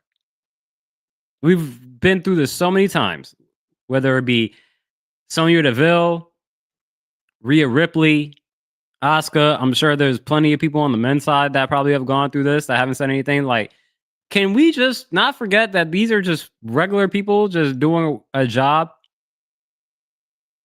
Like, Not real life commodities. Like it is. This is infuriating. See this because I saw it yesterday as well, and obviously we're just inferring this from a series of tweets, but we don't need any more information to figure out what's happening. And it's just like, bro, what the fuck is going through people's head where they are like just so captivated or obsessed with people to like in a sick way. You know what I'm saying? To the point where Asuka has to put on Twitter, don't have romantic feelings for me. Like what? Why would anybody do that unless you're fucking nuts? Unless you're crazy. Like there's not an actual wrestling fan who is treating like the people who they are fans of like this because you would be treating them like humans. You know what I'm saying? Not like fucking commodities and not something to be poked and prodded like a zoo. Like you saw Xavier in the airport and you kept it cool. You'd be like, oh, Yeah. you might do a double take and be like, oh shit, what? And you might make eye contact with them. But all you did was like, you said, well, you gave him the head nod the first time. Well, and then the second time you walked past, you was like, yo, big fan, and just dapped up and then kept it moving. Yeah, that was literally it. Took a quick selfie. He told me that he was headed home to see the kids, and I was like, all right, well, you know, good luck with that. Or I forget exactly what I said, but I remember he told me he was just going to see the kids. And I was like, well, I appreciate it. Dapped him up. And like you said, it was a double take. I passed him on like one of those walking escalators or walking past in the airport, you know? And like you said, we make eye contact. And I'm like, is that pretty sure that's Xavier Woods? Yeah. And it sits with me for a second. I look up where SmackDown is, like 15 seconds goes by. And I'm like, oh yeah, SmackDown was in Portland tonight because I was in Portland. And I'm like, Xavier. Like, yell back at him. And sure enough, he was like, yeah, it's cool, man. And I'm like, okay, dope. And granted, he didn't have to do that, obviously, because that was literally like 2 a.m. And I guess the only thing that was he felt cool about it was like literally it was just the two of us, like in the whole like area, because I guess early flights, we're the only people around. But yeah, it's weird. I mean, I can't fathom that. I couldn't. Yeah, you're not a fan as far as I'm concerned. You're not a fan. You're a fucking somebody who saw. I don't know. You're a sick person. That's what you are. If you can make a connection with somebody who you know is doing a job, like an entertainment job, from a distance, and have romantic approaching feelings for them, like you're sick. It's as simple as that. I saw the like I think it was like a court TV show that kind of goes into like court cases or and things of that nature. And one of the episodes was about Sonya Deville and the when she got her house broken into by like some crazy Mhm. fan. And I'm like, yo, like I only at that up until that point, I only read the articles and things of that nature. But then seeing that, and then they also had like the camera footage Yeah, of like her security camera. security camera and all that stuff. I'm like, bruh, Yeah, because her wild. homegirl was there too, and he like came in Mandy, through the no, back. Mandy was there. It wasn't even Yeah, her. That was Mandy Rose that was in there. well, yeah, her homegirl. But either way, I can't Yeah, remember. but I'm saying Yeah, but like we yeah, we acting like this was just a like regardless if it was a regular person or Mandy Rose. This is like the fact that yeah, like that's fucking wild. And then to see that guy being interrogated, talking about like, oh yeah, I know this, that. I'm like, bro, stop being weird. That shit is wild. That shit yeah. is wild. Like, Because honestly, it just makes me like seeing this series of tweets from Asuka just makes me sad more than anything. Because I'm like, I'm a fucking stand for Asuka. mm-hmm, I fucking cape for her ass. You know what I'm saying? So like me as a fan, just wanting her to be put in that position, like for her to be like similar to like Becky and Bianca and that type of thing. yeah. Uh, selfishly, I'm like, yo, there's somebody out there who's fucking this up for like regular fans who like, if Asuka just stays away at this point in time, she's justified. She's talking about feeling in danger and shit. You know what I'm saying? Like, She's just trying yeah, out here to get her knee healthy and everything, and like bro. it's crazy. Shout out to WWE and TKO for being responsible employers and Hmm. looking after her and making sure that she's protected and she has security because it shouldn't be necessary. But again, there's crazy folks out there that don't have any type of chill. So you got to be able to protect not just an asset, but just from a human being aspect of just like, hey man, that's not what you signed up for. You could be cordial. It doesn't mean that she can't give autographs or be friendly to fans, but there is a level that this is way beyond when you start doing shit like this. And even then, I remember Rhea at one point was talking about like when I'm in an airport, there's just times I'm just trying to get to the fucking car rental and just be out. Yeah.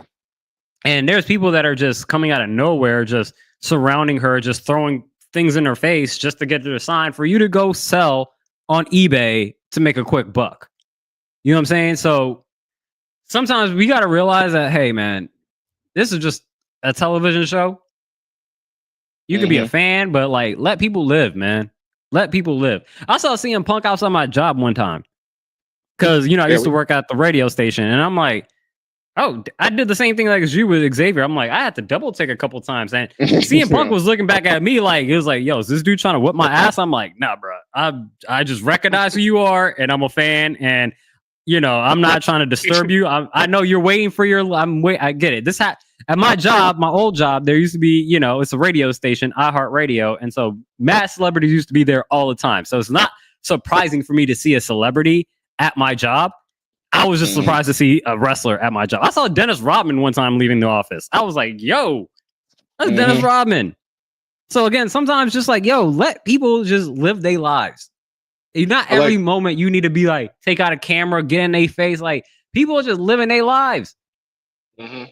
Like we saw Big Cass at the Braves game. Remember when you came to visit in Atlanta? Yeah, but Ooh. I ain't nobody stressing Big Cass. I'm just saying he's a wrestler. That's all. I mean, yeah, nobody would be approaching Big Cass like when you talk about 6'11". Ain't nobody applying Yeah. pressure to him. Like, so I guess that's a bad example. I don't. It's hard to make Big Cass feel in danger. I'm sure, but Hey, he can yeah, feel it too, man. Humans are yeah, humans. yeah. Yeah. I just think the last bit. I think it's funny. Your little projection, like you're just projecting that onto CM Punk. Like, yo, is this dude trying to beat my ass? Like, there's no Oh way yeah, you because can again, know. like, I get it There's when no you way you can because know he's I did thinking a that. couple, But yeah, I did a double takes. Cause I was like, yo, is that CM Punk? And this yeah. is like before even like he rejoined wrestling. I was just like, what is CM Punk doing here? Mhm. And so I was just like, oh snap, that's fucking CM Punk.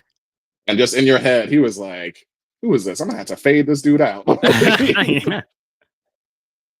If I ever see CM Punk, I'm gonna bring that up to him one day. Yeah. Be like, If we ever talk to CM Punk. yeah. But yeah, We stop made being it weird, then. wrestling fans. Stop being weird. This is completely unnecessary. Absolutely. So, Asuka, stay safe, and hopefully we see you back healthy, stronger, and put in a championship contender bracket, a legitimate championship contender bracket that you deserve to be. So, yeah. Let's move over to the coffee shop, AEW. I'm Yep. gonna let you take the way. Absolutely. Our Uppy's Women's Wrestler of the Year is back in her bag. She got Primo, which this was not even on Dynamite. This was Collision, which is why I had it, on the colon. But in the segment for Collision, Tony Storm reveals to us it was all a ruse. It was a ruse. She's been pretending this entire time. The hardest portrayal is portraying yourself.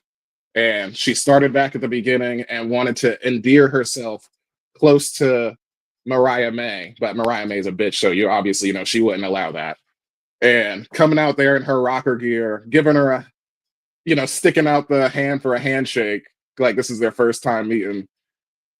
I wasn't buying it from the jump just because I saw she had the hat on, and I peeped the curls immediately. Like at the bottom, I saw that her hair was curled, so I was already like, honestly, my first thought was like maybe she's slowly changing. We'll get it, but obviously by the end of it, Mariah May decks her, gives her Mayday, and as she's walking away, Tony Storm reveals she's been timeless all along, and I'm just so glad she's back. And I like also that they didn't immediately go to black and white. She's in color, so I think it might be. I mean, granted, she hasn't even made an entrance yet. This was just, a segment. So maybe they'll give her the entrance in black and white. But granted, I still really like that. I don't think that's tired. That's so unique for her, just for the character. But I'm just glad Tony Storm is back, and that's why this is a primo. And it definitely gets you. I gotta watch Grand Slam in Australia. You know what I'm saying? This must happen. So best when thing is in Grand AEW Slam that happened. Next week. Yeah, this next Dynamite coming up. Oh, it's a Dynamite show. It's a themed house show. Yeah, it's a themed. Yeah. Dynamite Grand Slam, yeah. Yeah, I didn't catch this segment, but I heard what happened, through listening through podcasts. So, interesting timing. Interesting to do it on Dynamite on Collision. You think it might happen on like a little bit more of a bigger show, or at least a wider range show, but. Interesting. It seems like it's the right timing for it to happen, especially with you said next week, right? This coming week? Correction. Nope, correction. It's the same day as Vengeance Day, February 15th. I just looked it up. Oh, okay. So that's probably we got 2 pop-ups that day. Oh yeah. Because that's the same day as the All-Star Weekend. Because I remember Kaz was talking about that. Like, so it's going to be coming on at like 1:00 in the morning or like midnight because of the time difference. So. Interesting show. But I'm glad that eventually we got it, because I don't think a lot of people believed, like, Tony being like her OG self, and so the fact that it eventually led back to her being timeless, I thought was cool. We'll see if we get the black and white, but I wouldn't be surprised if they went with the color, maybe like a Technicolor kind of. Remember in WandaVision? Where the first 2 episodes were in black and white, but then eventually it was like now live in color. It would be a dope kind of transition into that kind of it would be cool for her, a little character development. So she's getting more modern. Yeah, so it'll be interesting to see what comes out of this. Actually, I want to chew on this a bit, just because I will say I was kind of upset after thinking about it, because I'm like, this is still 2 weeks away. So that I would think revealing that she's timeless now, honestly, in my mind, that tips the favor more in Mariah's favor. Because what are we going to do for the next 2 weeks when we got Dynamite and Collision to cover, which they'll be on Dynamite more than likely. So we got 4 shows. 4, possibly, probably 3. So 3 and then Grand Slam. We're gonna. I feel like Tony is just like, because we're going to interview with Tony, right? And then that next week, Mariah is going to come out there and be like, it doesn't matter. Maybe we get a scrap on Collision, I would think, and it's like a face off on Dynamite or something like that. But I would say the best bet would probably be like Tony just playing mind games with her for like the next 2 weeks. Like, yeah, I think it's just like, I feel like she revealed her hand in kayfabe like a little too early. That's all I'm saying. I feel like if we found out she was timeless like right before like the go away home Dynamite for Grand Slam, I think that's way more, you know, punchy, and you're like, oh shit, like is like she'll probably lose this title. So the fact that she did it 2 weeks out, I'm like, maybe she retains. And it's also Tony's, you know, home country. You know, she's Australian, so I'm like, yeah. But do WWE rules apply in AEW? Yeah. Harley Cameron, she challenged Mariah, and wait, actually, let me look. Harley Cameron, where is she from? She is. Come on now. She's American. Okay. So no, I was gonna say never mind. Sorry, I thought that she had a hometown thing in Canada because I remember she challenged Mariah May in Canada, but I was like, yeah, that doesn't apply. Never mind. No, yeah. So maybe. Yeah, I would say I can understand you saying that maybe she revealed her hand too much, so that maybe gives Mariah May some time to kind of get back. I would say I'll leave it up to the next 2 weeks, but again, my guess would be that Tony just plays mind games for the next 2 months. So like she's been playing mind game next 2 weeks. She's been playing effectively mind games, being this fake Tony Storm. Time. You know, so it's what does it stop her from being a little bit more direct and just playing these mind games with Mariah May for the next 2 weeks to kind of get Mariah and get into Mariah's head and kind of cost her title at that by the time she faces her. So yeah, that's the optimistic person looking at it, and you know, I mean, I'm with that. Right. Like I said, I'm with that. I'm just, you know, Tony's my girl, and I'm like, shit, like she gonna show back up and lose? Like that could be like what's best for the story, you know? I don't know, but I'm beyond intrigued. But yeah. We can move beyond this. All right. I chewed on that a lot. I'll let you pick which mid you want to start with that we agreed on. We'll start with Ospreay Cage. Obviously, I think the outcome is not in doubt. Ospreay is going to win this, but I thought that was a pretty good match overall. I like the move where Ospreay was like on the outside when they were on the outside, and then Ospreay tried to kind of like flip and hit him. He jumped off the barricade and tried to like do like a spinning dive, like a flipping dive onto Brian Cage, but then he kind of caught him midair into a suplex. Like, oh damn, that's pretty sick. So that dude is strong as fuck. These are functional muscles.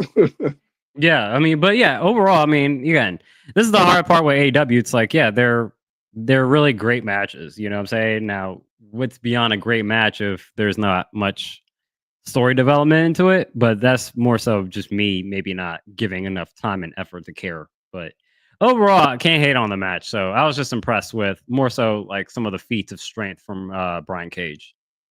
Yeah, it's really, he was just playing the perfect base for Will because, you know, he's a springy, you know, high flyer type guy. But yeah, because what you're referencing, I think it was similar to like a whisper in the wind, like Jeff Hardy would do, like when he was like running. Yeah, that's what you're referencing. But yeah, like him catching him like that into the suplex, and he does even that spot. I can't remember if he did that when he walks them. He catches them upside down too. Yeah. And he like walks him up like into the ring and like releases him. Like, I'm just like, yo, this guy is fucking nuts. It's like Lashley. Remember like prime young Lashley when he would do the stalling suplex for just forever? Yeah. Like, you're like, all right, yeah, this man actually can do this all day. So it's like great to see that Brian Cage, like, yeah, he might be roided to the gills, but at least it works. Yeah. I'm just saying that because I don't. At least they're functional. He's not human. Like the way that shit works, like, bruh. But great match. And then I like the beatdown afterwards. Because obviously you get the Don Callis family coming out, and just a flip of last week where Kenny Omega comes to do the save for Will this week. You know what I'm saying? But now they stand tall. The Don Callis family versus the Will and Kenny Omega. So I like that visual. I mean, they're clearly outnumbered, so I don't think it should have ended any other way. I mean, I thought the brawl was awesome last week. That's why that got the primo, because they shouldn't have been able to overcome the odds because usually they'd be beaten down. But as far as like a regular gang beat up, I really like it. Yeah. Takeshita, one of my guys too. I'm all about both of them. So, and Kyle Fletcher, stereo brain brusters followed by stereo tombstones. I'm like, damn, yeah, y'all done. So that's all I wanted to say. I'm still in on this. I'm ready for the match. Like some of these are, I mean, yeah, I guess I'm not gonna say cooked, but we can, because this is an even exchange. I guess I don't want to seem like impatient. I feel like that's what I'm feeling right now. I'm just feeling impatient. I get it. For Like Grand Slam. even when we get to the Osprey and Kenny Omega versus Takeshita and Takeshita, yeah. Like like, is it pretty much 90% Osprey and Omega winning that? So, like, and then I would say that's gonna be who's the guy that does the star ratings? I'm forgetting. Meltzer. That's begging to be a 6-star Meltzer. Just hearing that lineup too, like he's gonna be like drooling from that match. Like that's definitely has match of the night.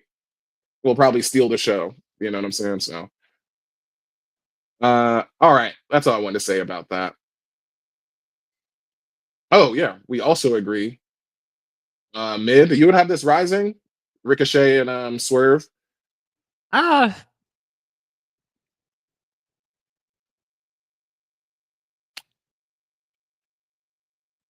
It's Ooh, mid. No, that's a no. It's anywhere.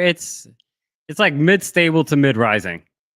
Okay. I like the reason why I'm a little indifferent is like the scissors thing still is a little too cheesy for me. Okay. I do like it could be as simple as that, I understand. But I like the connectivity. I like the connectivity of the AR Fox story. Yeah. Especially with the context that you gave me last week about, Swerve and AR Fox and their rivalry from even before AEW. I'm like, okay, the person that's involved, the people that are involved, perfectly fine. I'm gonna, hold this goddamn scissors to this guy's neck while I'm like, okay, like again, it's the same thing. I'm like, we're dealing with scissors and pipes and screwdrivers. It's a little too hokey for me. Yeah, no, I get you absolutely, because I think, the fact that they were just, I don't know, gold scissors. I don't know, like you don't even have to explain it. I understand, like, but it just reminds me of like the games that we had growing up. When you like look under the ring, what are you pulling out when you get under the ring? There's like 4 or 5 things you could probably name off top. Like the most common ones. Go ahead, rattle them off. You know it. Like a chair, a table. Yep, table. Kendo stick. Yeah, common. Sledgehammer. Well, I guess that's a Triple H exclusive, but yeah. True. Yeah, in the games it was in there. Trash can. Trash can. And then fire extinguisher, like more commonly for women is used. I don't know why, but like the guys don't use it as much. So the fact that you're breaking that, like, normal 6 things, you know what I'm saying? Yeah. It's just like, it might be hokey, but I think like, once again, that's leaning into the character, right? Like Ricochet is corny and hokey, but he's also deranged, which I like. Is he? Like, is he deranged? Well, we're supposed to believe that if you're holding golden scissors to somebody's jugular as a defense. That's why I said I really like that, because we know Swerve will beat the shit out of Ricochet as like AEW fans, you know what I'm saying? Or Swerve fans just in general. And you're keeping up with. He's the former world heavyweight champion. You know what I'm saying? So, but the fact that Ricochet not only got the better of him and busted his shit up, and now he's holding people hostage, like, come on. But yeah, he wants to make a name for himself, and he chose a big dog. So I like the pairing right now. Honestly, I think it's going it's going better than I would have anticipated from like I'll give you that. I'll give you even a that. simple story element that they've had, like which is just Swerve teasing Ricochet for weeks, and also being Ricochet being bullied by Hurt Syndicate, you know, being called a punk and all that stuff, and him being like, "Fine, I'll snap and fucking make my name for myself and pick on Swerve." Okay, okay, that's you ain't running. Or I mean, he is running from something literally because he's a heel. But as far as picking an opponent, you ain't ducking, you know, heavyweights. So Yeah. No, I'll give you that though. Like I said, this is a lot more interesting than I would have anticipated when they first started. And like I said, the only thing is like the scissors is just a little yeah, a little too hokey for me. But overall, the story's working so far. So yeah, I get you that's in why I the said like I'm more leaning towards mid rising. mhm. But you know, there's some things I'm like ah Yeah. ah. It's in the So same way that like Don Callis has a screwdriver, or like yeah, when Darby Allin put lighter fluid on like Nick Jackson, I forget, or no, on Jungle Boy. He yeah, put it on him, and we're supposed to believe he's gonna light him and like he's gonna immolate him. Like, yeah. we know that's not gonna happen. Just like we know Ricochet is not gonna stab AR Fox in the neck with scissors. So That's the thing. It's like sometimes I'm like, okay, well, this is still a TV show at the end of the day. You know what I'm yeah, saying? Like, I thought the so visual was hilarious of him yeah, because it is hokey, but it's just like, hey, that's smart. Like if you just need to get out real quick. So, but yeah, good stuff. Mid rising. And the last thing I even wanted to mention, because this is a small segment. It was. I honestly should put this in Shake. This is actually Shake. Hangman bumping into MJF backstage. Just them hmm having like a 60-second interaction, and that just put feud in the future. Let's get to it. I like it. You know what I'm saying? So maybe just I think the thought of the possible feud that was mid. That's why I yeah, put it up here. Where I'm like, okay, cool.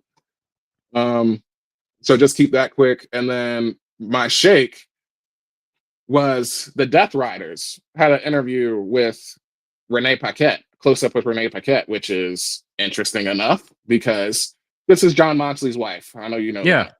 And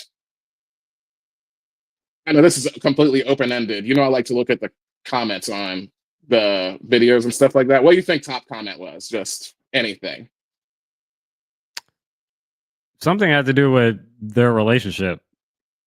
No, but it was similar to something you've been saying, which is that top comment said, "This is a great interview. I would have loved to seen this 3 months ago."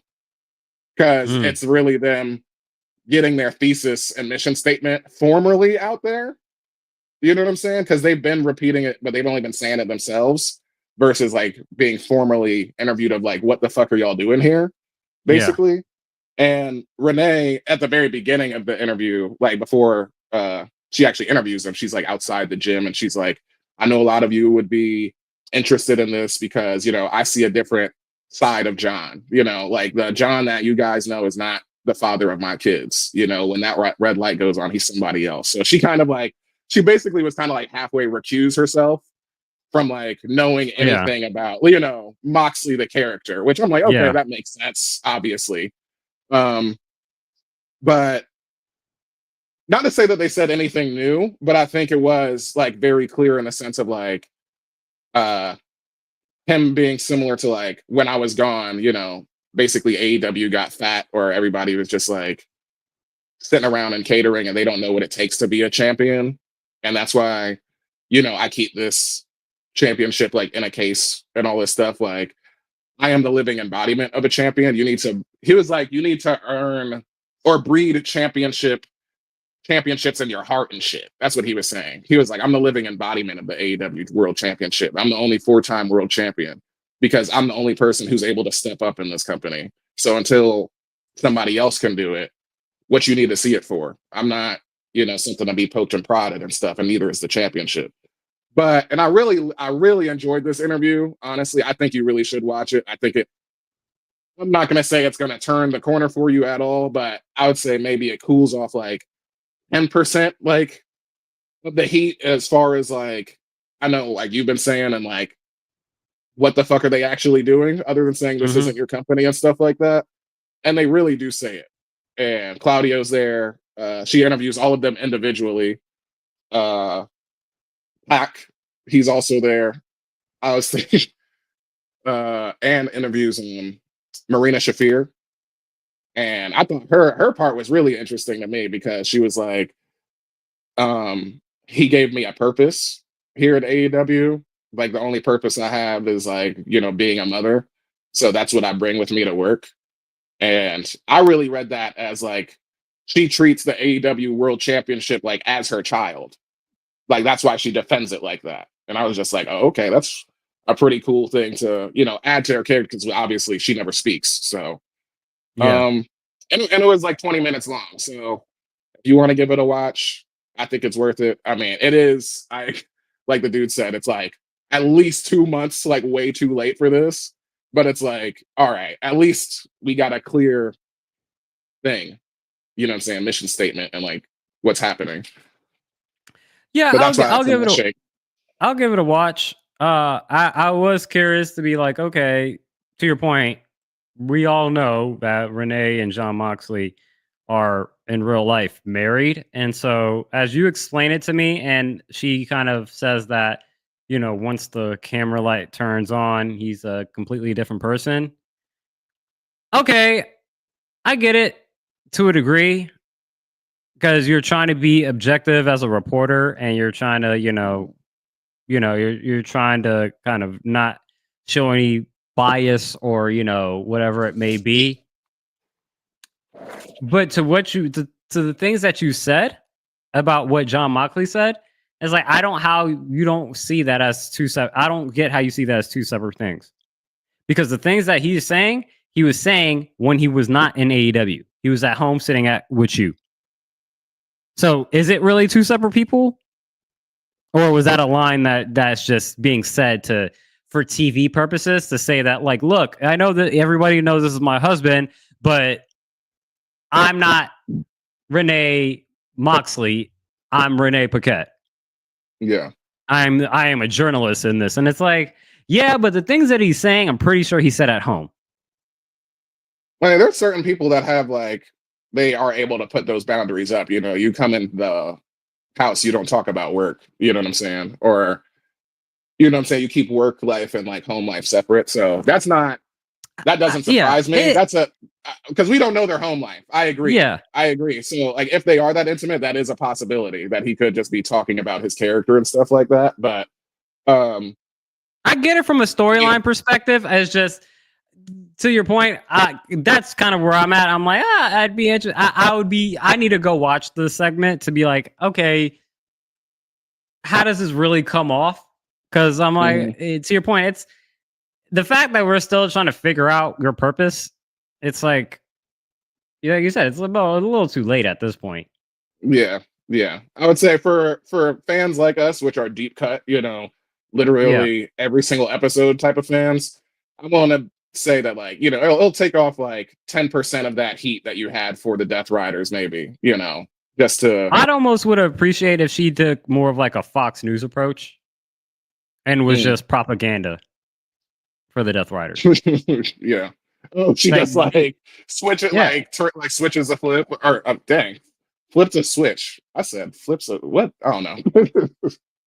Yeah, but like be like, like the Fox News opinion side where it's like you're Sean Hannity or Tucker Carlson, whoever, and just be like, oh look, like they're in the right. Like be their Paul Heyman in a sense, if in that situation. Like, but again, that's just me for saying someone that didn't watch the full segment. That will come back with a stronger opinion next week after watching it. So, but that's interesting. I'll check that out. 20 minutes is a lot, though. That seems a little bit much for a segment.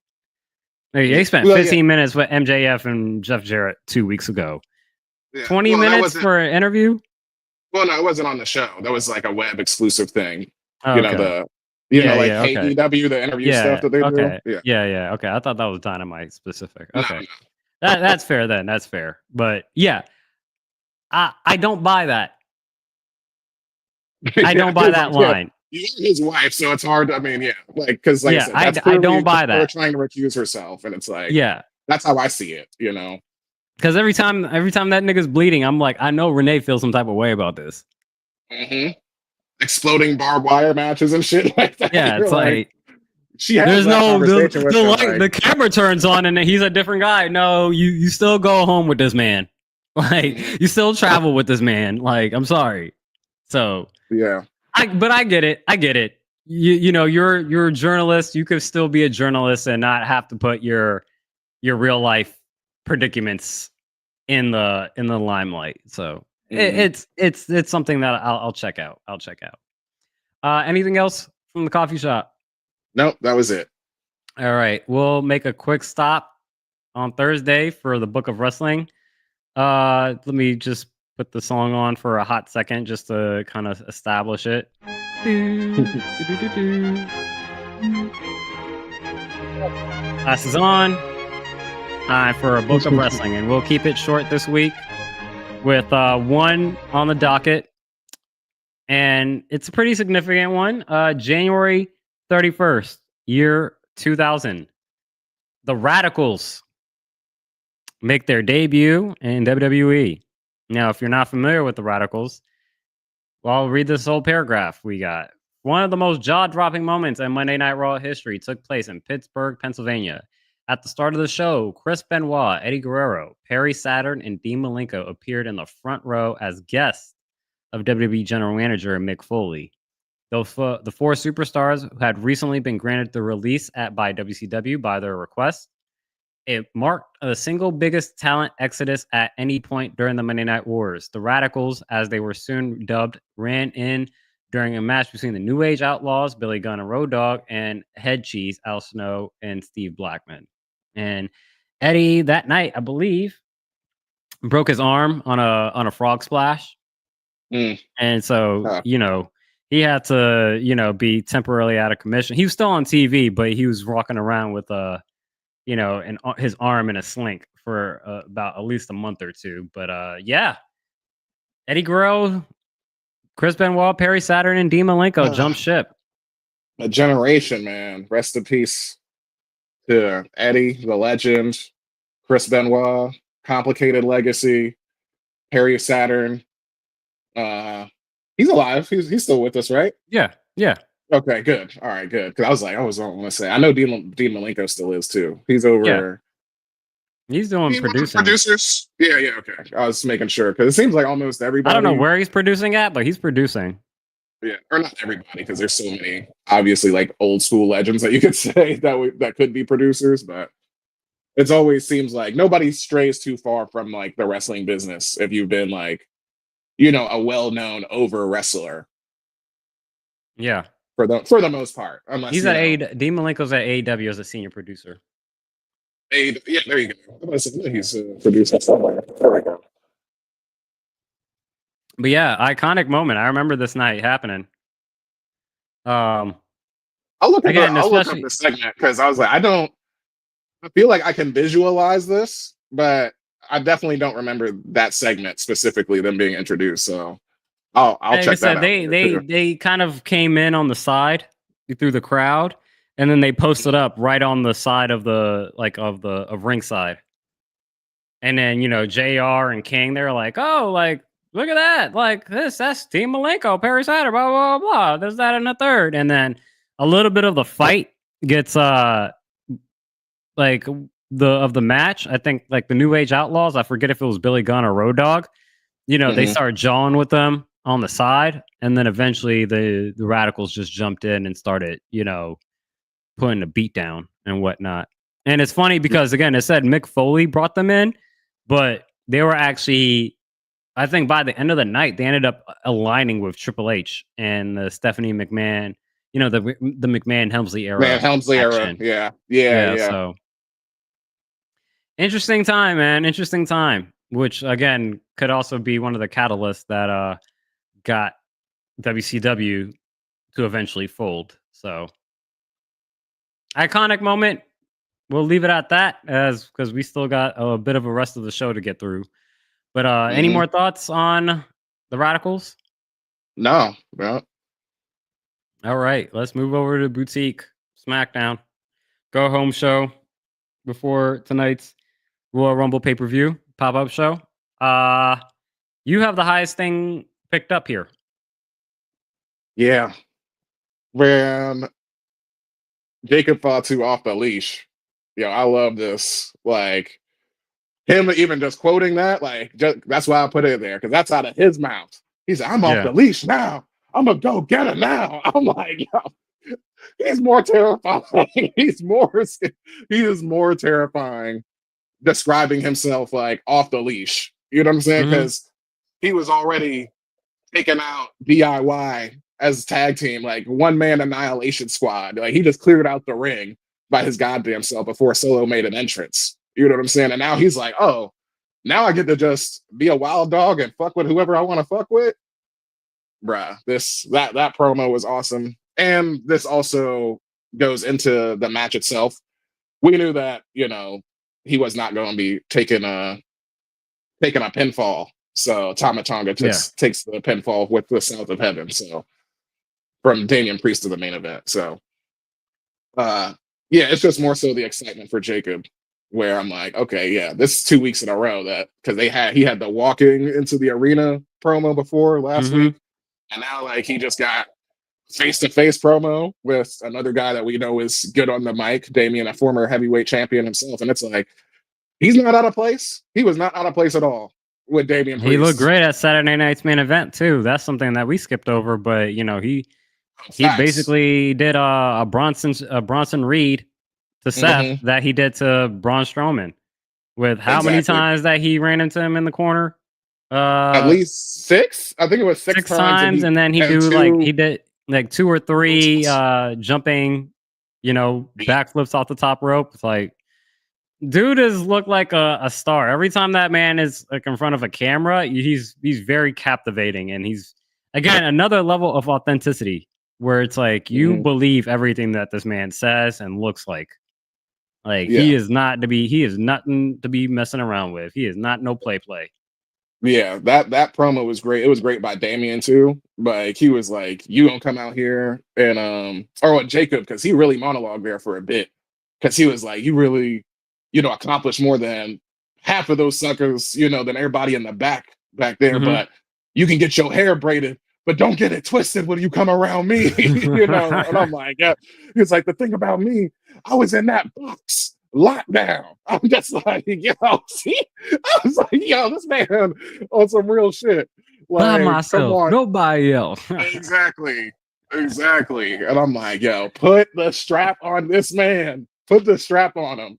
It's Like, gonna be interesting to see what happens when him and Solo cross paths. shit. You talking about he off that leash? Solo gonna come back around and put that leash back on you.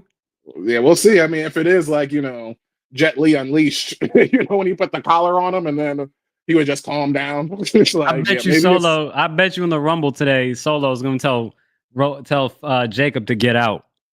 It's gonna be them two in the ring. He's gonna tell him to get over that rope that's not bad at all.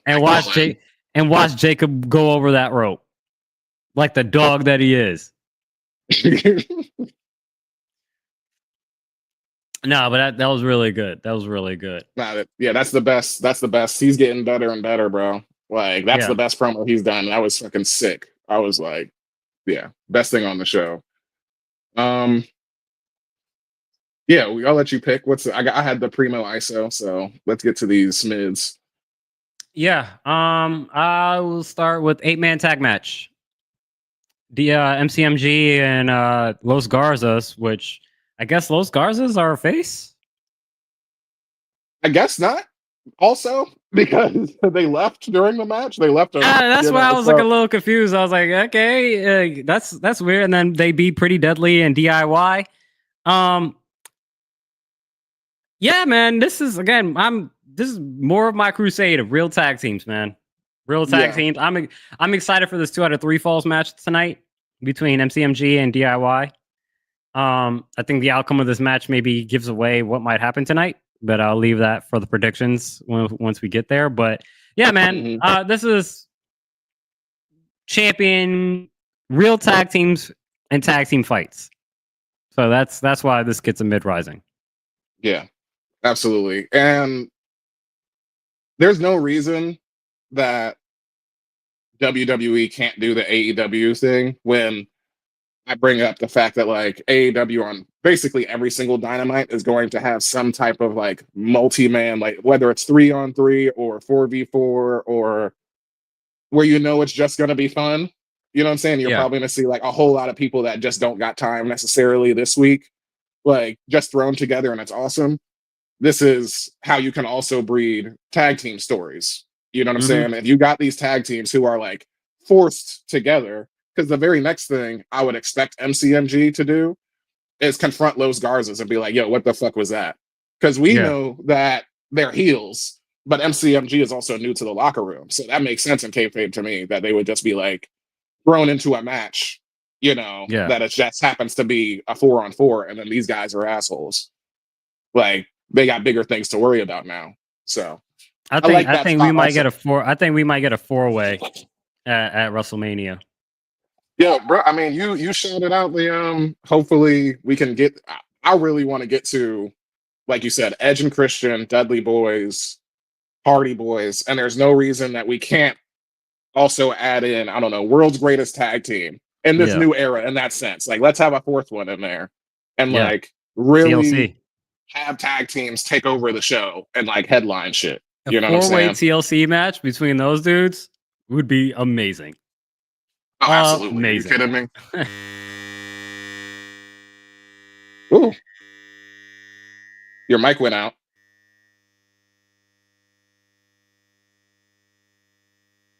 Not hearing you. It's just all. Ooh. Okay. Muted. Well, while Samson is getting his mic together, gonna continue on with that thought process. Man, Pretty Deadly, you guys know this has been the guy, like the teams I'm supporting. Samson has the true belief that they're Edge and Christian. I think they definitely have that like comedy quality to them. But it's just so disheartening that they haven't been able to, get at least a W on WWE TV yet at this point. I like MCMG and DIY. They clearly have the main story right now. I like, it looked like, if you remember DIY, they were basically almost like New Day in the sense of like, hey, we're losing too much. We need to make a change up. We need to, we need to make a change up, and we need to get back in this win column. And they turn heel to win the championship. So I understand MCMG and DIY got to settle this, but as long as those tag team titles on SmackDown float a little bit more, I mean, like to different tag teams, I think that's what will build that up. And that's the only component we're missing. Maybe that's the SummerSlam, like non-main event that steals the show or something, Yeah. Like I said, I think we gotta the tag team division is definitely going to be on the up. Just keep giving me real tag teams. We'll be in a really good spot. This will be the best tag team division we've had in a long time. So I'm looking forward to it. And I got my fingers crossed that we're going to get a 4-way TLC match at WrestleMania. Because again, how many times I've been asking to even have a 2 out of 3 falls match? Like I've been asking that. Right. I asked that for a while. And the fact that we're getting a 2 out of 3 falls match and a tag team match, that's a fairly new new matchup. That's a fairly new matchup. So I'm excited for this. Other mids that we have that I guess we agree upon. I guess we agree upon all our mids for the most part. But we know SmackDown is a very mid show. We pointed that out. Yeah. Andrade over Miz. I like that. I like that. I like Andrade got the win. I like how he got the win. I'm just an Andrade fan. Miz, obviously, like this is only the start for him, and then Miz is also like such an OG that really this doesn't really affect him too much. But I'm glad Andrade got the win, and I like how that spinning back, elbow. That back elbow. It's about time that gets a pinfall because it's nasty. That should be a finisher. So I'm glad that it actually got the job done for real. And I like that. Yeah, Miz the vet. It still shows I mean, he's still good in the ring, but even just I really like the setup for it. Andrade going for his, moonsault off the top into the standing moonsault, and then Mm-hmm. Miz rolls out the way, and then as he comes back with that momentum, runs into that elbow. I was like, God damn, like that's love it every single time. So, uh, yeah, probably. Would I say that? No, it's not the best wrestling on there because I said I enjoyed uh Fatu like getting Yeah. physical. So, um, We got Michin over. Well, that's you have that in your shake, so I'll get to the other mid that we agree upon. yeah, Naomi over Liv. yep, absolutely. So glad our This girl is got the win. purely because Naomi got the win. Yeah, so she needs to be in the W column. I think even after the match, she said, "Fucking finally." Yeah, right. After the match, like I'm pretty sure she said that because I'm like, thank God, because usually even in these situations, he'd be like, okay, yeah, Liv is gonna get the win here, but no, like Naomi got the win. And it wasn't even the So deadliest move in the women's division. It wasn't even a schoolboy roll up. This was a roll up counter into the counter victory roll, which yeah, gets her the win. So it's like, hey, I don't care how it happens, as long as yeah, she, as we said, as long as she in the win column. especially as That's a what, singles that's win. what it counts. Yeah, right. Oh, geez. Um, and then one thing that I have as mid, um, that you have in shake is I have Michin over Chelsea Green, and a DQ. Um, Chelsea ended up using the kendo stick on Michin for Hmm. Michin to get the win. Eventually, after the match, Michin took over the kendo stick and then started beating Chelsea with it, which makes me believe that. And I don't know how I feel about this, but does Michin beat Chelsea in like a street fight? I think that's what they're. Yeah, because she beat her in the dumpster match. I think whenever there's a stipulation, she's gonna beat her. I But think that's kind then of what. does that I'm not gonna say feel less, but I'm like, man, I wish he just beat her clean. I wish he didn't have to win the U.S. title with like in a kendo stick match or whatever it Yeah, may be. Just wish it was just like a straight up one-on-one match. And I think it could work because, you know, Michin has BFAB in her corner. And, you know, hmm Chelsea has her Secret Service and Piper Niven, which Piper Niven is completely underrated. Like, yeah, he's really good. absolutely. Not only as just as a wrestler, but just like as like entertainment. I'm like, the fact that she could play this role is hilarious and it's done really well. But yeah, I just hope that if Michin wins, it doesn't have to be because of a stipulation and it comes off as a clean win. Yeah, I would think. 'Cause I have this in shake, or just because it is a DQ finish, and we know that this is a rivalry going back and forth, and I think we're at the point where it's like, okay, which other women are in the U.S. title picture? You know what I mean? Because I feel like she's already challenged and lost. Well, once. Well, she lost the initial and the rematch. So it's like, mm, who else is here? You know what I mean? So it doesn't surprise me that Chelsea would just take the DQ because it's like, bitch, I beat you twice. Like, why are you trying to come for my championship still? Um, but yeah, maybe it just turns like whenever they get back in the ring because she just got her reinforcements with BFAB. That's a good thing that you point out because Piper was also an element in both of those matches for Chelsea Green's victories. So Yeah. Let's get into these shakes and then we'll get into our Royal Rumble predictions and preview. Um, I only have one shake here, and it's Shinsuke stalking Jimmy Uso and Damian Priest in the background. So these were like during their backstage segments. Jimmy was kind of doing a similar Jacob Fatu like walking promo to the ring. And in the mhm. background, you usually see Shinsuke just kind of stalking around, stalking around. I'm like, okay. And then the same thing happened when Damian Priest was having his segment backstage with I forget who it was It was a with. lot of people. LA Knight. That's when LA Knight and him were Yeah. face to face, and that's when Yeah, I yeah. noticed it because I didn't see it on before, but I saw it with LA Knight there, and Yeah. our truth was there, and I was like, thank Mhm. God for our truth. But yeah, I like that Shinsuke is he's putting stalkers on. He's stalking. I like that. So Yeah. just to just something to keep an eye out on. Exactly. I like the once again we talk about them being like the backstage should feel like a connective universe. World, You yeah, know what I'm saying? living Yeah, universe, connective yeah. world. Like we know that all of the wrestlers in our heads, they're all back there backstage right now. Hmm. So we should be able to see them interact and stuff like that. And it's cool to see Shinsuke is like, yeah, like you said, stalking people just with, clinging to his US championship in the background in the Hmm. shadows. Like exactly like you would think he would be. Cause I definitely don't envision him being friends with anybody, really backstage. Yeah, he's keeping count. He's keeping count. He's doing a good job of trying to figure out like who I need to be aware of and who I need to Hmm. protect myself against. So shout out to Shinsuke. You got one more shake. Yeah, mine. Excuse me, I was going through the web pages. But yeah, Nia and Candice ambushing Tiffany Stratton. Hmm. Because I think I just got to the point where I recognize Candice LeRae's music.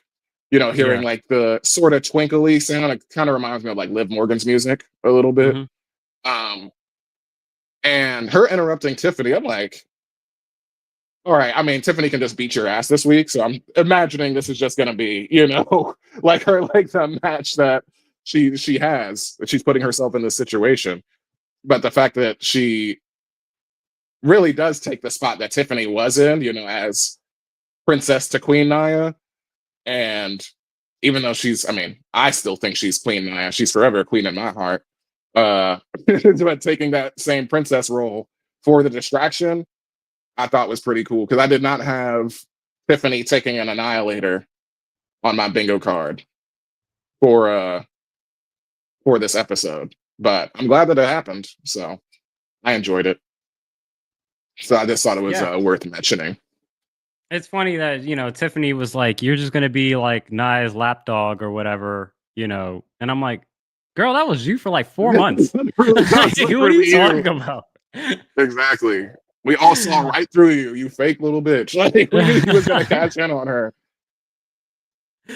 But no, yeah. So that was SmackDown. But let's get into this Royal Rumble preview and predictions. Uh,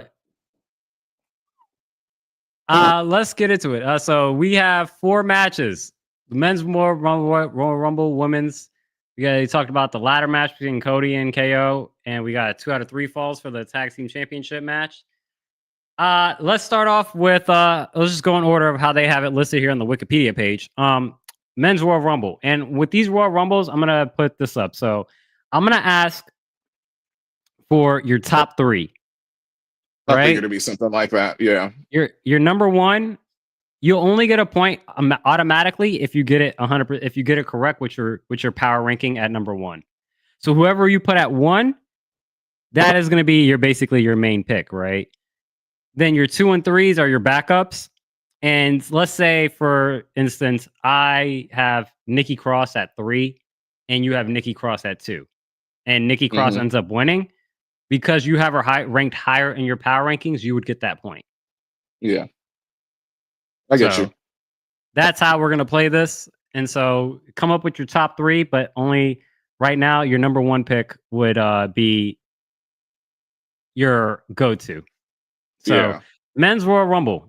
What's your You'll power catch me on ranking? this one.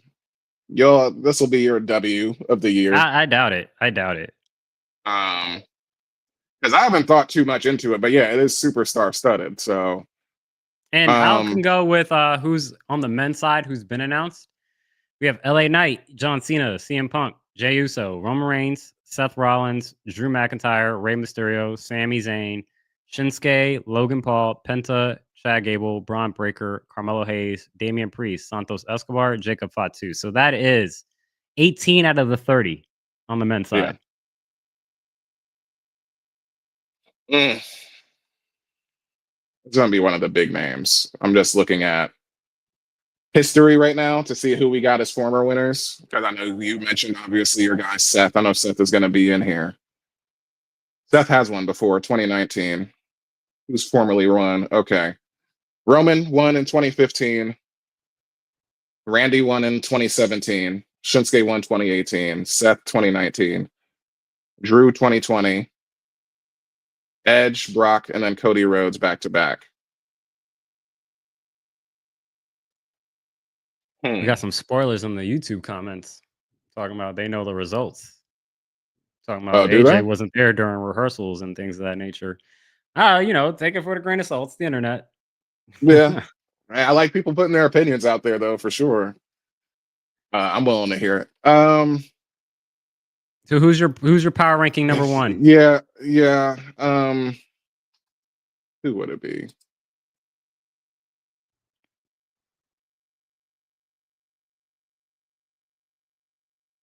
This is really hard, honestly. The It men's is rumble hard. this year specifically. Do you have your number one? I was going to say, if you got somebody, my I'm number literally one, forming the opinion as we're doing this now. So my number one, it's if I had to be like, if this match is going to be playing out straight with no shenanigans, I'm gonna go Roman Reigns as my number one. yeah. I have thoughts on like how shenanigans can play out. But I'm gonna go Roman Reigns. I think that's where we're all leading into. I there's part of me that believes CM Punk possibly, but I think if CM Punk wins, it's a shenanigans type of thing. I think CM Punk would either like he'll win the match, but then we'll get a surprise countdown for whatever reason, number 31. 31, yeah. And then 31 is The Rock. Yeah. And then I've heard that theory. Yeah. You know what I'm saying? Or maybe Rock comes in at 30. But at the end of the day, like there's a point where CM Punk wins the tournament, the Rumble, but then he gets screwed out of it by The Rock. But that story right there too. And then it gives CM Punk his reason to use his cash in, his promise that he has from Paul Heyman in the future to kind of get back into the match. So that's where I was gonna say, if I had to put my power ranking for number 2, it's CM Punk. That's where I was at. Like I had CM Punk in between 2 and 3 in my head because Seth was really there in my head also. I'm like, Seth is a former winner, and so is Roman. So it's not like Seth needs it, as far as the accolade more so. You know what I mean? The timing of Roman obviously makes sense. We haven't seen Roman on TV in a month. You know what I'm saying? Yeah, so probably since Raw, yeah. So yeah, it's been since Raw. I said a month. I'm like ODing. Yeah, it's been a month. It's literally been a month, yeah. But because that was the only one. Seth was like the only one in my head that I felt like, once again, if we're talking about going straight up, that could knock off Roman. Mm-hmm.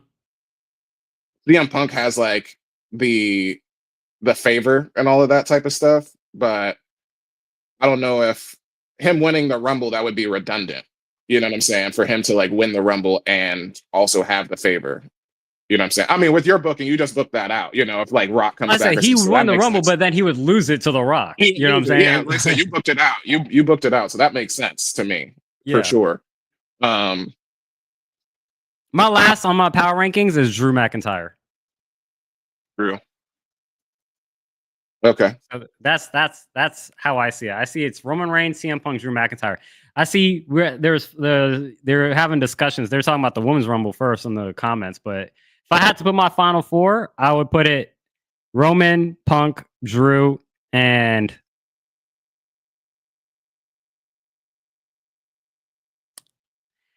Roman, Punk, Drew, and then maybe either Cena or maybe. Yeah, because Cena's not winning. I don't think Cena's winning. Seth, yeah. Seth is the last one. I don't think Seth is winning. As much as I want him to win, I don't think he's winning either. But that's my 4. It's going to be Roman, Punk, Drew, and then Seth. You really fucked me just because I'm like, as you like say that out loud, I'm like, because if I was to do this now, I would probably have. That's where I told you I was going back and forth with Punk and Seth at 2 and 3. Mhm. But now that you put Drew there, I'm like, damn, I think that's the right one. I think Drew is the Yeah. right one. But my fuck. Gotta speed this up. Do, Gotta do you, speed this up. I know. Do you think Seth would actually challenge Gunther for the world heavyweight That's title? the other thing that I struggle with. I'm like, are we all just gonna like is the winner of these matches just gonna challenge Cody all the time? Yeah, that's kind of where I'm at with it. Like, Where I'm is like, it that's why I are these kind of matches just determined to be like we're going after the undisputed title? And I'm like, maybe this is the time where you actually go and get the heavyweight championship because you can have these 4 guys plus another person in elimination chamber. Mhm. That Like, would be nuts if you put the WWE title in elimination chamber. That would be nuts. well, just not even at, The not even putting the contendership, W at the title. I don't. Yeah, just for the contendership. If you yeah, the put contendership. Yeah. Roman, Punk, Drew, KO, and Yeah. like Seth inside the elimination chamber, come on now. To see who's gonna go face Cody at Mania, that'd be dope. Yeah. I'm making it official. I'm just swapping out Seth with the third spot where you got Drew. So we're both saying Roman's gonna win, and you're putting Seth. So we both think Roman is gonna win.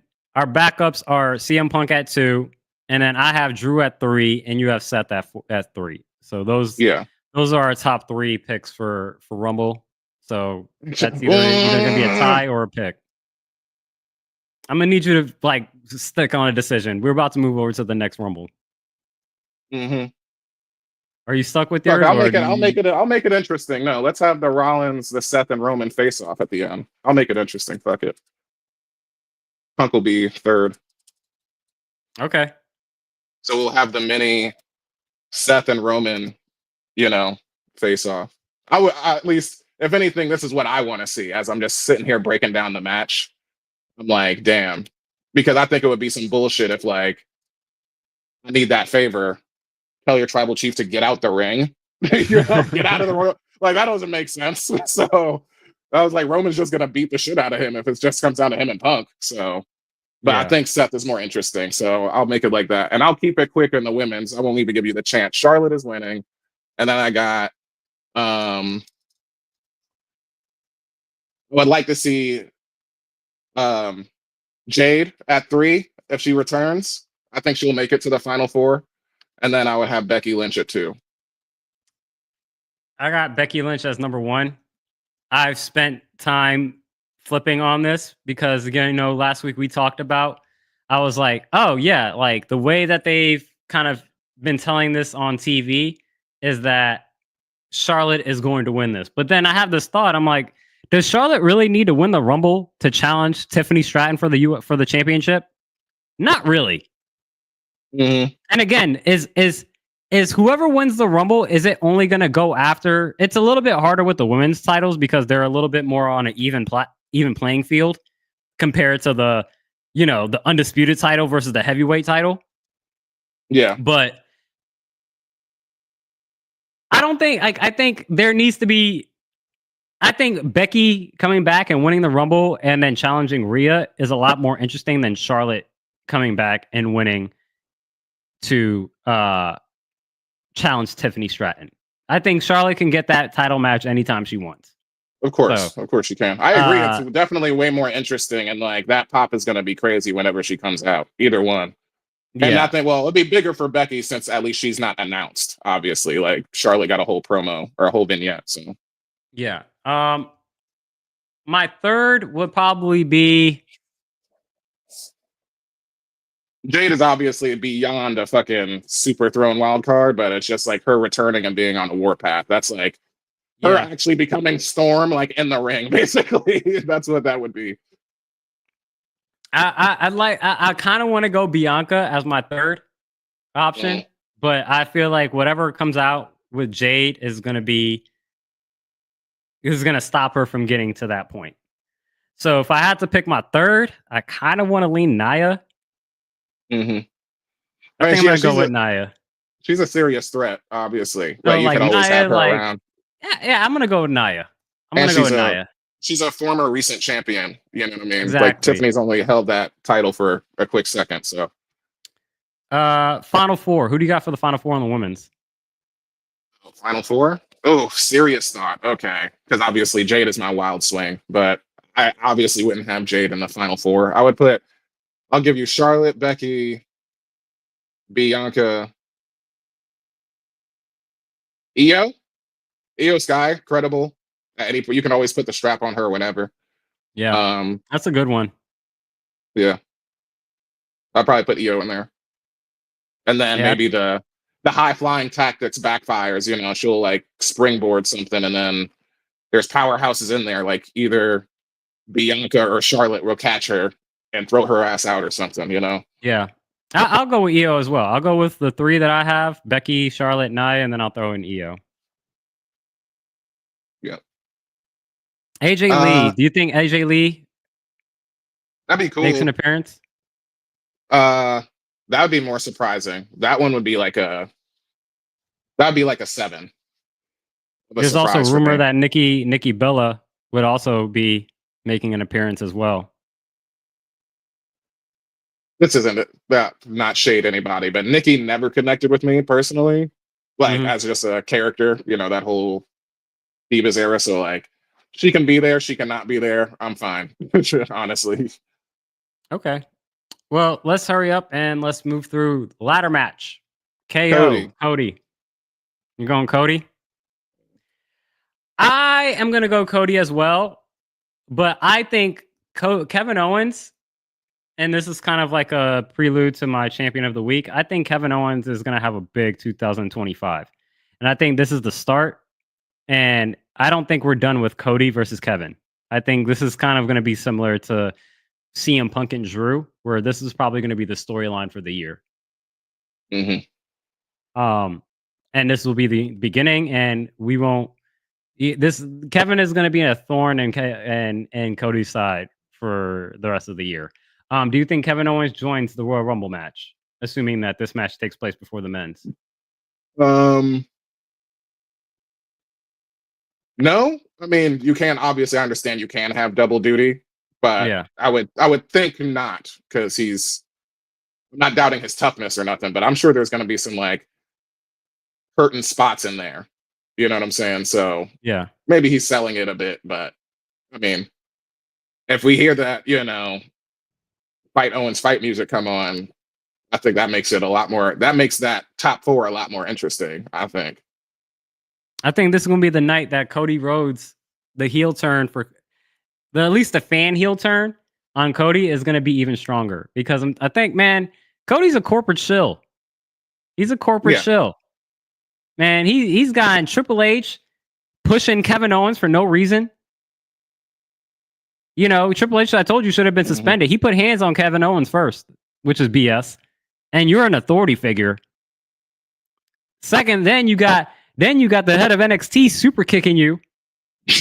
Like, it's just like, yo, if you want to protect, like, Cody is the ultimate company guy.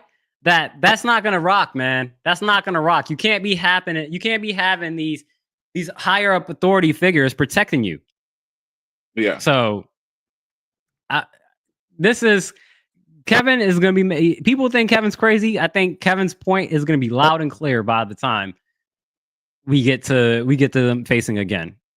And I will put it on the books. Kevin Owens will win the Undisputed Championship this year. I was gonna say, I mean, you just said this year, so that takes out Mania because obviously I don't think it would be happening this year. But as you were saying that, I was thinking about Drew, like the Drew and Seth story, like going into last Mania, and I'm like, I can see that for him, like for sure. I mean, he only held it for 4 minutes. I think it would go better for him than that, but for him to be justified, I think that would be awesome. I'm already gonna say, I think Kevin wins Money on the Bank. I think Kevin wins Money in the Bank. We are start turning on Cody and we're cheering for Kevin by the time that he wins it, you know? Yeah. Because I'm going with your book and that'd be awesome. Tag team. 2 out of 3 falls match. DIY versus MCMG. I think with DIY getting the win, No, MCMG got the win last night. Mhm. Going DIY. I was going DIY also because we're booking the same thing where we're hoping that we get like a revivification of, the old school multi tag team matches and stuff like that. And it's best to establish when you have to chase. And if you got to chase some heels, that's going to be the best case scenario for everybody behind them to, actually challenge. Yeah. I wouldn't be surprised if you got Los Garzas and Pretty Deadly to cost each of them like a pinfall. And eventually it kind of works themselves into again, this is just us trying to get into a 4-way triple threat match, a 4-way TLC match at WrestleMania. That's what we need. Mm-hmm. 4-way For real. TLC match at WrestleMania. That's exactly what that's the only logical conclusion. I agree. Yeah. But yeah, that's the You're gonna win, man. Come on, just claim it now. Man, I doubt it. I mean, again, if one of our backups, if Roman doesn't win, we'll definitely have like possibly one of our backups options. Like I'm glad that we have the backup options on the Rumble because I think that will kind of give us a clear determination. And I think Becky is a better pick than Charlotte. I agree with that, honestly. Yeah, my initial gut was Charlotte, and then I was like, Yeah, because she hasn't been revealed yet. So it's like it's a way bigger pop. Unless the only way Becky would not be winning this is if she's not returning at all. You know what I'm saying? If she's not in the Royal Rumble, then somebody else can win it. So let's get into our champions of the week. I will start off mine, and it basically I already kind of talked about it. It's going to be the Miss Cleo Call Me Now title belt for Kevin Owens. Because again, I'm predicting his future. He's already had a great month. I feel like Kevin has done a great job as far as holding this Winged Eagle title belt and being on this like I deserve this, I deserve that. Like I said, I think Kevin Owens is going to win the Undisputed Championship this year. I think he's going to win the Money in the Bank, and he's going to cash it in at Cody against Cody. This is only the beginning, and I think Kevin Owens 2025 is going to be his best year. So there we go. Kevin Owens, you're my champion of the week, and I got a lot in your favor this year that you are going to once again hold that WWE Championship belt. I like it, but what's the Miss Chloe with it? Predicting the future. Okay, got you. Yeah, it's like I'm thinking of Kevin Owens in that case. I'm like, what did he do like Miss Cleo? It's not the cleanest champion. It's just me like kind of flipping it and saying like I'm predicting stuff. So hey, I made mine on the fly too. I did not have a champion coming into this episode, but my title, they can be anything, but mine probably comes from the most striking image that I saw this week. My thought was the Elf on the Shelf title, but this is the what the fuck is that title for jump scares going to Pac, and this is just the immediate image that I have of Pac during that interview with Renee Paquette and that close up with Renee Paquette. Immediately, the girl from the ring just comes to my head. Like you see that comparison. I'm just like, yo, why are you sitting in this like little like cupboard with your hair covering your face like you're sweating your ass off, you know what I mean? Like in the dark, like because that light would have been off if Renee's not there. Clearly, I know that he would have been just sitting there in the dark like a fucking monster. So I don't know. He has a look and he sticks to it. I get it, but I'm just like, bruh. You knew you was having an interview today. You couldn't pull the hair up. There's no reason that you ever dry your hair or put it in a bun. No reason at all. Okay. Yeah. So my champion of the week is Pac for his weird looking self, basically. Okay. That's what's up. No professional formality. And I think that will do it for us. Another episode in the books, episode 30. Thanks for everyone that's been participating in these comments. We've looked at it. Thank you for trying your best not to spoil. If these are spoilers, I'm gonna take it as that. The dude was like, "Yo, I saw the rehearsals. I was there. I know everything that's gonna happen." I'm like, "Okay, we'll see what happens. We'll grade you next week, Universal, to see if you got to be getting 100% correct if the way you talk now here in these comments." So And if Shout you out to do got everyone the that joined. spoilers, I'm snitching on you too. I'm snitching. I'm telling everybody. Getting you off the internet, bro. You can't be fucking up my wrestling. Got another comment. Little Fettuccine 68 says, "What's the plan now that JD got hurt on Monday?" We don't know, but we can assume that JD's going to take some time to catch his breath. But we both said that we hope that coming out of this, that positions him to be in a singles run, and we're gunning for at least a IC championship or a US title or even a North American title. But JD need to get up off of Judgment Day and get him a little bit more singles respectability. Maybe him and Pete Dunne as a tag team. That'd be dope. Yeah. I mean, Judgment two Day's guys that are already bitter. fracturing. Yeah. But any other thoughts before we head out? The thought is tell these people to follow us on social, follow us at the Wrestling Re-Up. Give us an email at the Wrestling Re-Up at gmail.com. All platforms at the Wrestling Re-Up, Blue Sky, Twitter. You know what I'm saying? All that good stuff. Yeah. Like, subscribe, we'll have a Discord, share the video. Discord too.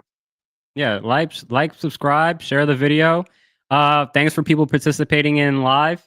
And yeah, if you want to catch us live every week, we'll be here around usually at our time, 11 o'clock, but sometimes we be running late. So 11:15 at the latest. But yeah, we'll be back. We'll talk about next week. We'll talk about the outcomes of what happened at the Royal Rumble, and we are officially on the road to WrestleMania. So this is the best time of the year. My favorite PLE pop-up show, and hopefully I can get a W to start off this year. So we'll catch y'all next week. Until next time.